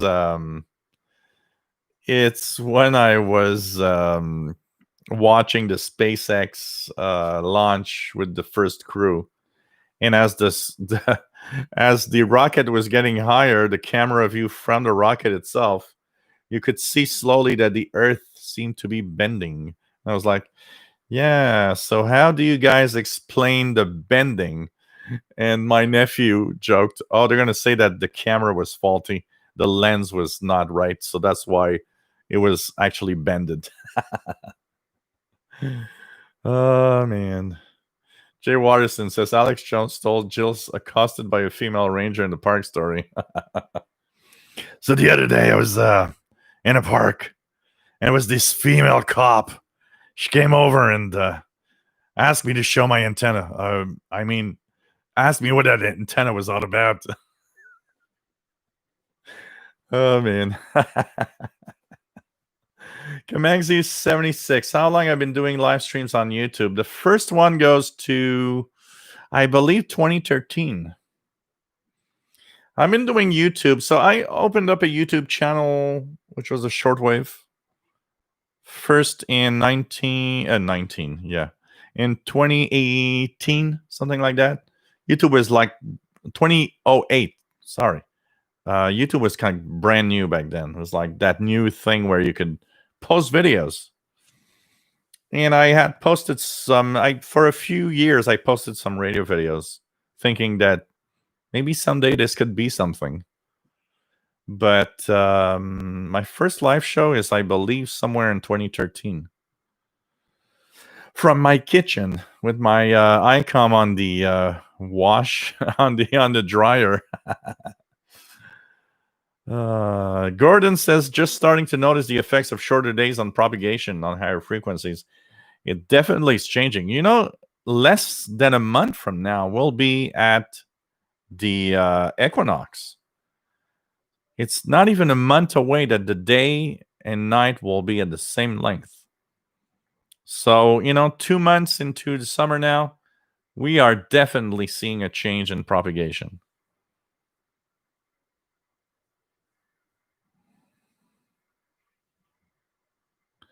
RJDA Dakota just bought a new 40-inch Vizio TV, and I got you tuned in like a teleconference. Picture looks great. I'm not sure I like the fact when people say, "Yeah, you're on my 60-inch TV." I'm not sure I want to know that. Oh man.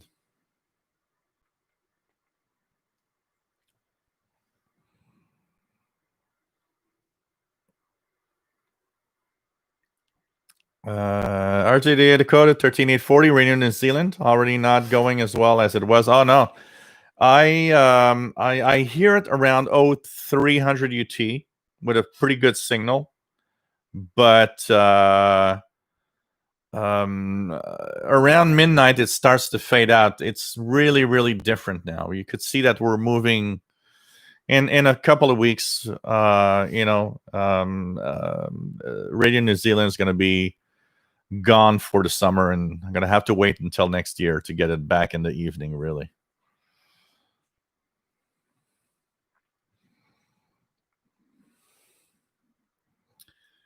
What else do we have? Jerry Johnston. Oh yeah, I saw that series, Chernobyl on HBO. Very good. It is somewhat exaggerated a little bit and everything, but for the overall story, it is very good. Absolutely, very good. Yeah, 97 is good, but the problem is it's 1 a.m. It's usually the time I go to sleep. But 97, 100 kilohertz at 05 UT is actually very good. Yeah. Hey, Shelly, nice to have you here. Hope you are well.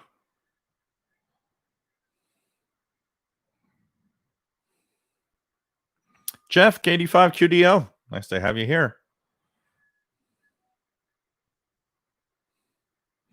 Yeah, it's true that there's still some Caribbean, Central, South America analog. I know there's still a lot of stations there. We even have a couple of low power analogs here in Canada. Does it still exist? Jeff, QD5, QDO had evacuate from the Gulf Coast due to the hurricane going over our town in Port Arthur, Texas. Stay safe, my friend. Hope everything will be all right.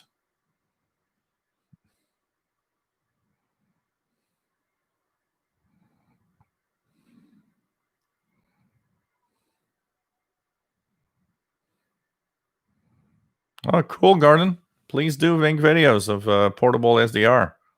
Hey, good night, John Doe. Zach Arianto, nice to have you here, Zach. Darren Pierce, nice to have you here from Melbourne, Australia. 4:14 in the afternoon on Thursday. We have a visitor from the future. Kevin Wood from Nova Scotia, Canada. Nice to have you here.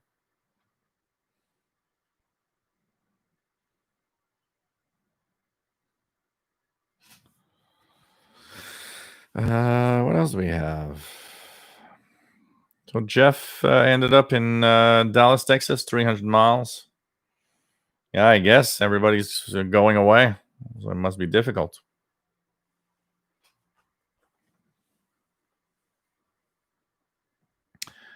Since I only have an XH Data D808, I cannot really comment too much on what would be the best medium wave radio, PL880, XH Data, or C Crane 2E. I know one thing is that the XH Data D808 is actually a very good performer on medium wave itself because it has a longer ferrite.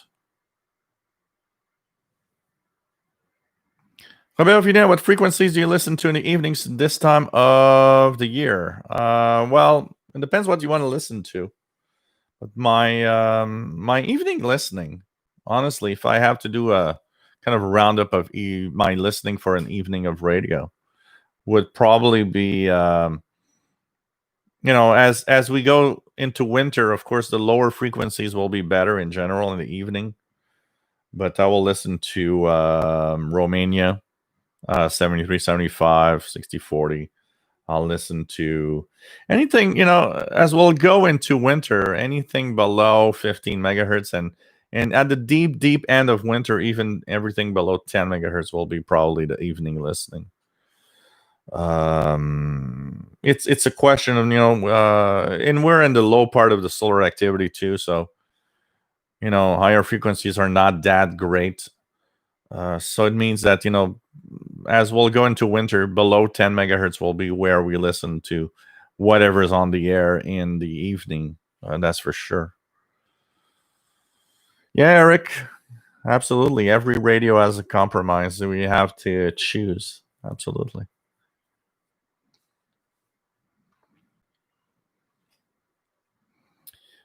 Zach says, I can't believe the year just started and it's already ending. It's been about the longest and shortest year in my life. It's we got to say it's probably the weirdest year for everybody and what's happening. But we adapt to things. Somebody was asking me because no more going out at bars and being pretty much home all the time. And I'm a guy that's always home because I work from home. So I work from home and stay home. That's a lot of home. How not to get bored when you're always at home? And I was saying that what helped me go through part of the COVID shutdown, video games. I kind of renewed because I have a gaming laptop, and I had not really played a lot of games yet. But shutdown. What do you do when it's 10 p.m.?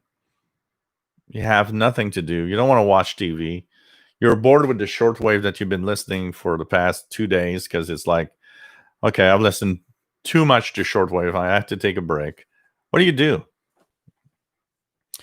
Well, I kind of renewed my love to video games. Been playing Halo Reach, and so on, and checking out the kind of the remakes of Halo on PC by Microsoft. So I've been playing these shooter games, been playing some adventure games, Sea Solitude, and so on.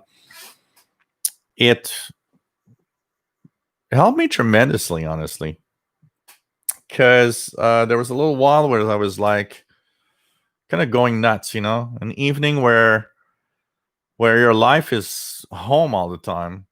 It's easy to just lose it. It's like, yeah, but I don't have my bar.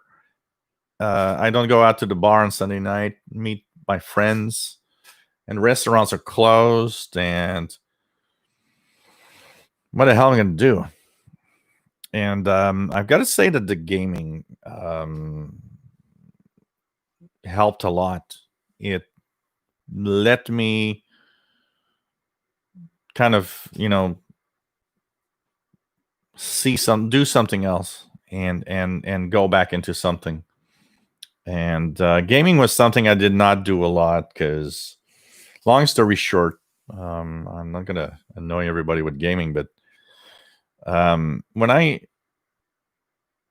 started, so I've always been a big fan of adventure games. That's been something that I always loved. Playing those games where you have to go and find the stuff and go through some kind of world and try to find the exit and find how to save somebody or whatever, and you have to do all these tasks and you have to go through the different worlds. And it's always been something that I loved. And that love comes from a long time ago when I started playing. Actually, the adventure game for me started the day I started playing Maniac Mansion on the Commodore. That was kind of a revelation, I would say. From that time, adventure games were something I always loved. All types of adventure games. Some that were funny, some, Leisure Suit Larry series. Oh man, I had a blast with that. It was just funny to play that game. It was just great. I would play all sorts of, The Beast Within and stuff like that were, vampire and werewolves and stuff. And I always loved that. There was a series based on Agatha Christie's novels that was amazingly good. And my sister that I talked about, that was an amateur radio operator. I gave her. So I was the guy that was already techie, and no one had a PC or a computer in their homes at that time in my family. And because I would change computer regularly, because when you would do gaming, especially in the 90s, a PC for gaming, you had to change it almost every year because the technology was so evolving fast that you were buying a PC all the time to have the latest graphics and the latest performance. And I was a big fan of, amazing graphics in the game. So I wanted to always have the PC that performs to have the best graphics. That also meant that my family would have my PCs. So the first in the family to have a PC outside of me was my sister Joanne, that had a amateur license.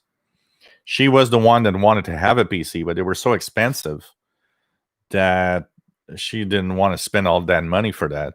So when I changed my PC in '96, um, she actually hopped on to the PC I had back then, which is a Pentium 166, which for the average person was a pretty powerful computer back then. And 96, 97, something like that. And of course, that was also something because I had played several adventure games. And back then, the internet was not a thing really yet.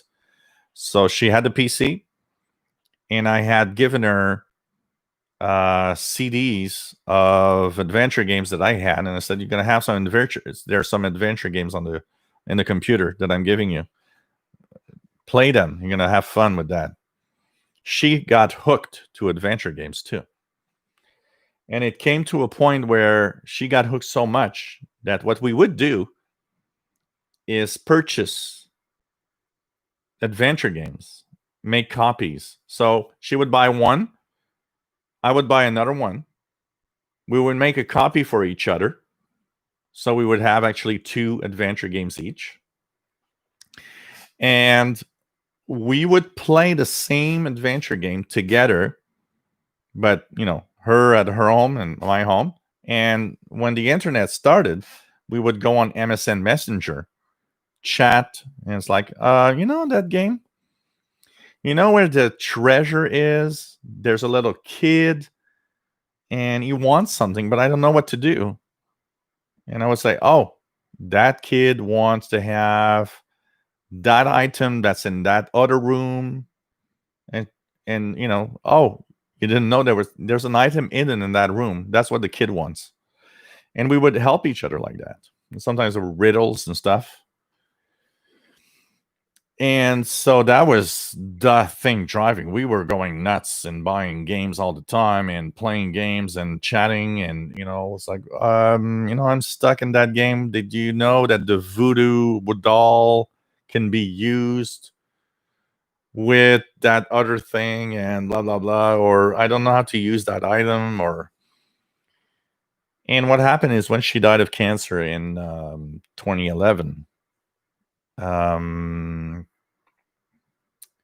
it kind of broke my spirit of adventure games. I was not able to play an adventure game after for a while because playing an adventure game, first of all, it was weird because I was used to play an adventure game with my sister. So it's like we were playing it as a team. And the second thing that was weird is because I did try, after about a year, I found an adventure game that I found really nice. I never did it. I played for 5 minutes and I just couldn't. There was, in my brain, there was something that was like, something is not right. I can't play this.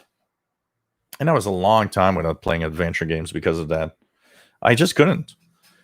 I couldn't because it was like weird. It was my sister's missing in there. And it reminded me of her a lot. And so I pretty much stopped gaming altogether.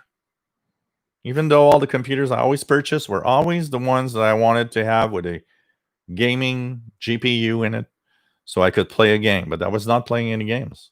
I was not kind of capable of doing it. And it's funny because I played a game. So we got the pandemic and everything. And I played a game called Sea of Solitude, which is, it's not the best adventure game I've ever seen. It's very beautiful graphically, but it's, okay, nothing more. But there's something interesting. It's a story, a family story inside it. And I don't know, the story behind it kind of healed my soul. That, and I got a couple of people that told me, it's like, your sister would have loved that you continue playing games after she's gone. And I got this year the first real kind of courage to do it. And I've got fully back now, and I'm happy. And I've played Sea of Solitude. I've played I played many games, many adventure games. I'm playing the Halo games because she never liked shooters, but I always did like. I played Doom and stuff like that back then. I kind of, for the first time in my life, got back into this, and I have to say that it helped me, for some reason, go through also the pandemic and the shutdown. It's like if in my brain that gaming replaced some of the stuff I would have done, like going out, going to the bars, or doing something else that I couldn't do. Now I was gaming instead. So anyways, sorry, I don't want to annoy you guys about all of that. Canadian Radio TV guy says there are still some low power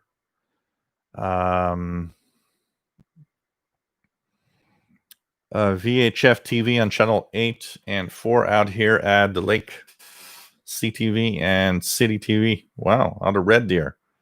Cool.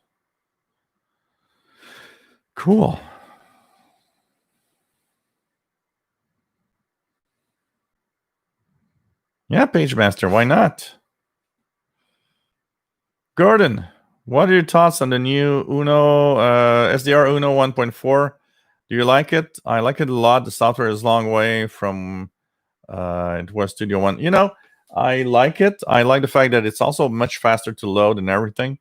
I haven't gone through all of the little details, but I like it. I liked it.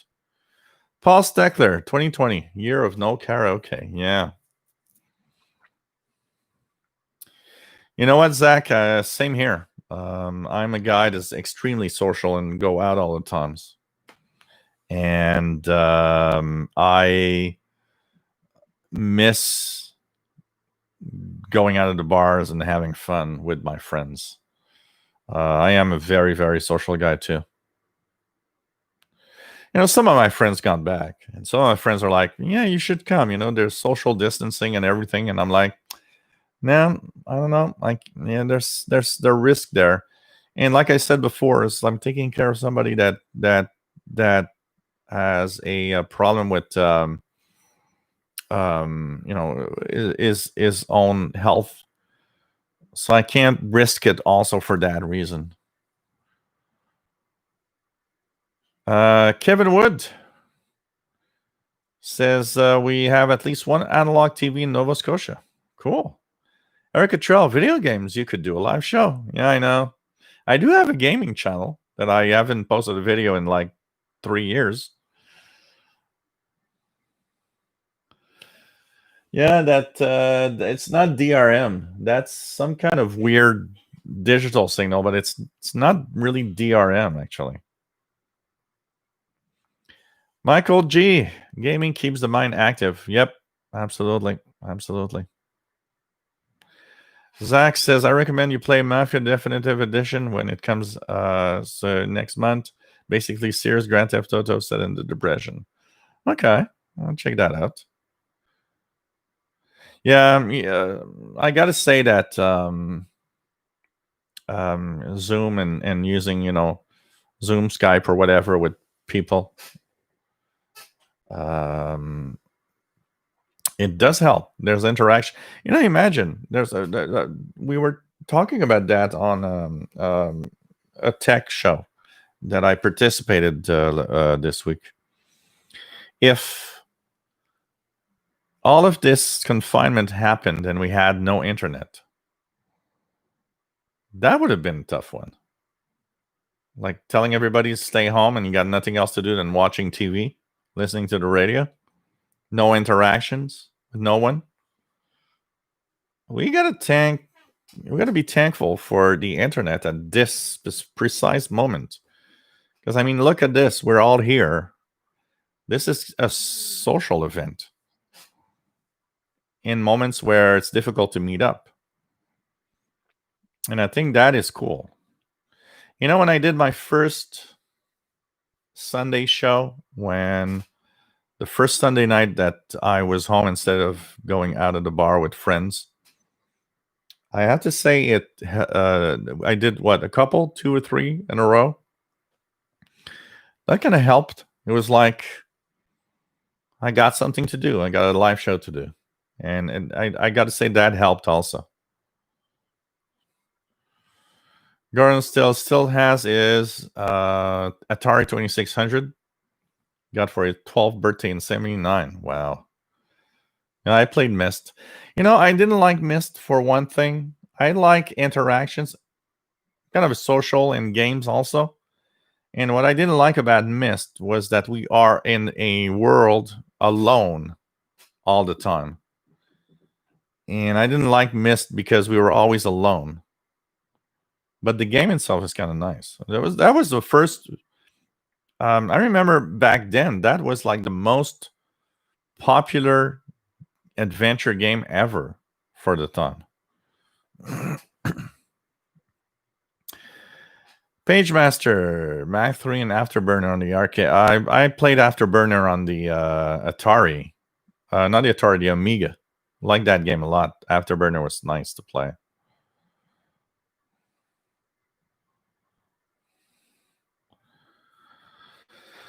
Oh, man.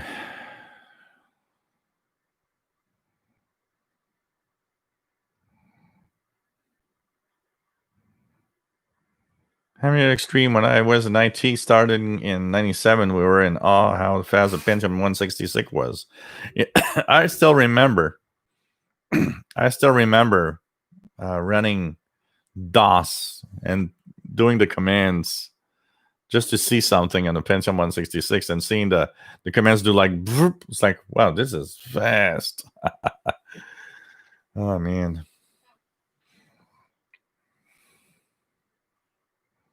Charles Emerson, any tips for fixing up a Alan Crafter's Shortwave 500? It depends what it has and what it's doing. But I would find myself a good old-fashioned TV radio repair guy and have a person like that look at it if you have one in your area. Yep, PC were and radio, AM radio were very, very close to each other. Hey, William Helms, nice to have you here.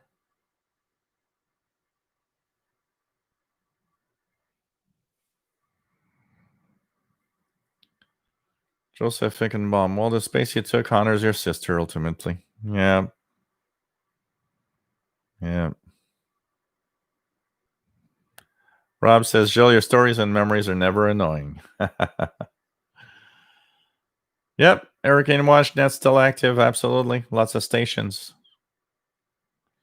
Jerry says, who needs the bars when you got us? Yeah, I know. It'd be better if you all be in a room here. Then the room would be a little small for all of you, but that would be difficult to do social distancing.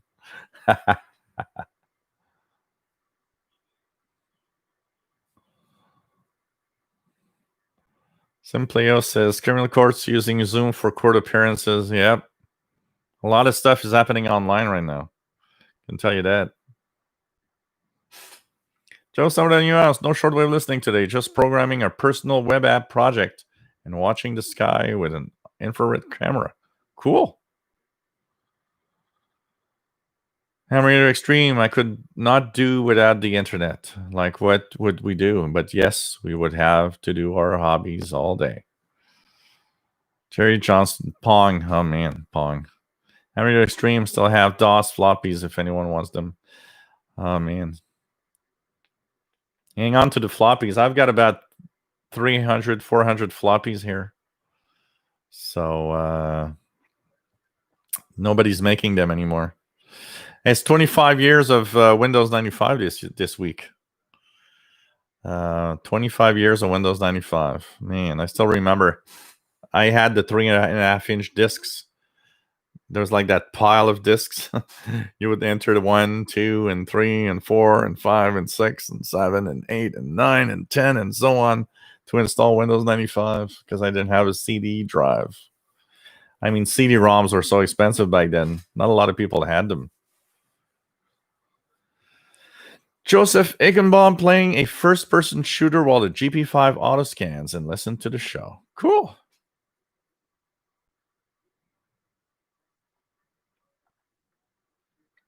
Gordon says if we didn't have the internet this year, we would all be watching a sick of shortwave and radio show. Oh, man.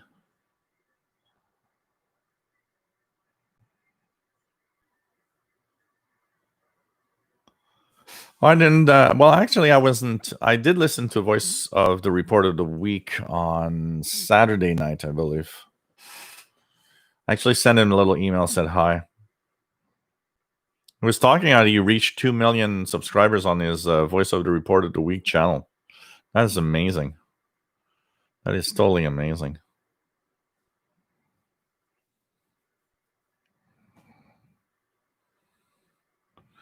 Oh, man, Simplio. That driver to make the CD-ROM run. And all the, not just that, all the commands in the auto exec that you had to add to CD extended memory because it only could see 640K. So you had to add the auto exec with the mem command to see the 1 or whatever megabytes extra you have on your PC and all. Man, that was crazy. That was crazy.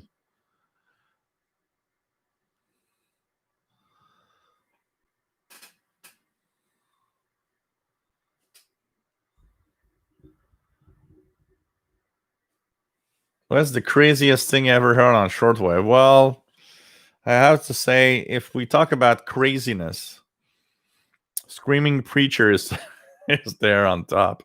I remember recording the Screaming Preacher because a friend of mine was coming over a few years ago to have lunch. And I just put the Screaming Preacher recording. And I said, look, I heard that last night on the radio. I think we laughed our head off for about 2 hours. Every time I would turn it on, it was like, oh, God.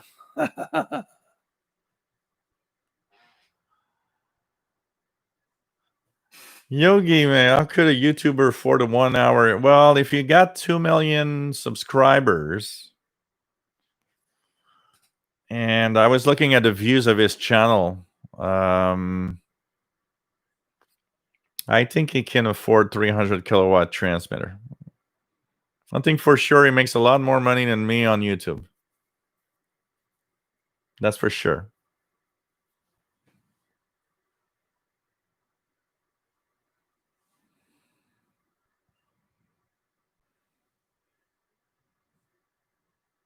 Oh, General Sombranios. Yeah, imm.sys, emm386.exe. Oh, God.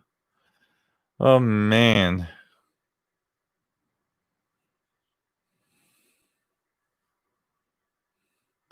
Keegan, according to Wikipedia page, CFQCDT, July 30th, 2019, Bell Media was granted permission to close down the analog transmitters. Huh. Okay. I know that's just, slowly they will be disappearing, that's for sure. I've been doing something that I had not done, and it actually has to do with the International Radio Report show that we talked about a few times. Some local AM station, like on 1040 CJMS 1040 kilohertz in Montreal, and Saint Constant, just south of Montreal, is going to shut down on August 31st. And that, plus a few things that are happening in the world of radio on the local scale, I started scanning the AM FM band regularly here in Montreal to find some really interesting stuff in there, and kind of learning a little more what the local radio scene is all about on the AM FM band. Oh man, Sound Blaster. Yeah, Sound Blaster. I remember buying a Sound Blaster. I don't remember what it was, but the name exact, but I remember buying the Sound Blaster card that I put in my PC that I could import sound banks for the MIDI interface and have all sorts of musical instruments to replay some of those files and listen to the music. And oh man, that. And hey, I still remember having my first PC with a CGA card for video, moving to an EGA card, and was like, oh, this is so cool, look at how beautiful it is. And then my first VGA card, and seeing that for the first time I could actually look at a real picture on my screen. I remember it was a boat at sea, and I looked at it like for 10 minutes. I was like, this is a real picture. This is so beautiful. Oh man. Jerry Johnston, remember having to configure interrupts when installing new hardware. Oh man. Okay, so this is going to be IRQ3. Why is that not working? Oh, two of them are using IRQ4. Now I need to actually assign IRQ5 to this one and IRQ4 to that one to make sure that they could work together. Oh, God.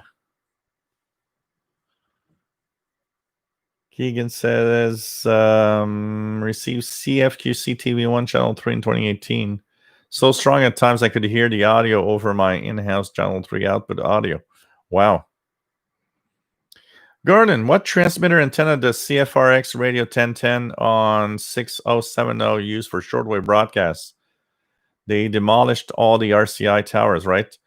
CFRX, yeah. So Radio Canada International was on the transmitter side in Sackville, New Brunswick, Canada. CFRX has its own transmitter site just south of Toronto. And they are simple towers for shortwave broadcasting that tend to radiate towards the north of the province of Ontario.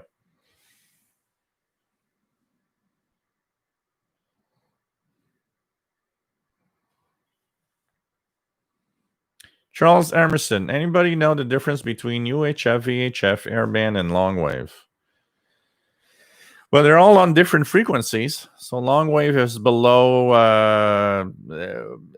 So radios will put longwave below 500 kilohertz. In reality, 300 kilohertz and below is longwave. That's where non-directional beacons and all sorts of weirdness can happen. In Europe, there's international broadcasts. Airband is VHF, UHF, VHF mostly. 108 to 136 megahertz. VHF, UHF, so 30 megahertz and above is VHF. Above 300 megahertz, it becomes UHF. There's all sorts of communications, two-way communications there and all. Hey, good night, Eric. Take care, my friend. See you Friday, 20 hours UTC, 4 p.m. Eastern. Kamaxi says, oh man, forgot about the RQs. I don't miss that part. They still exist today. It's just that they're really handled very well today. They're all automatically done now. So, Neon Dion, nice to have you here from Fredericton and New Brunswick. In Radio TV guy says, just recently found art of the soundtrack to Spectres of Shortwave on SoundCloud. Just the tower drone glitch sounds from the contact mics. Very cool.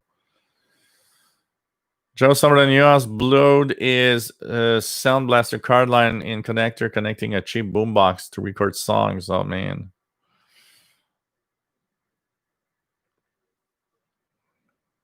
What's the news on RTL SDR? Are we still using dongles or are you using a box? Well, this is not an RTL SDR. This is a SDR Play RSPDX device.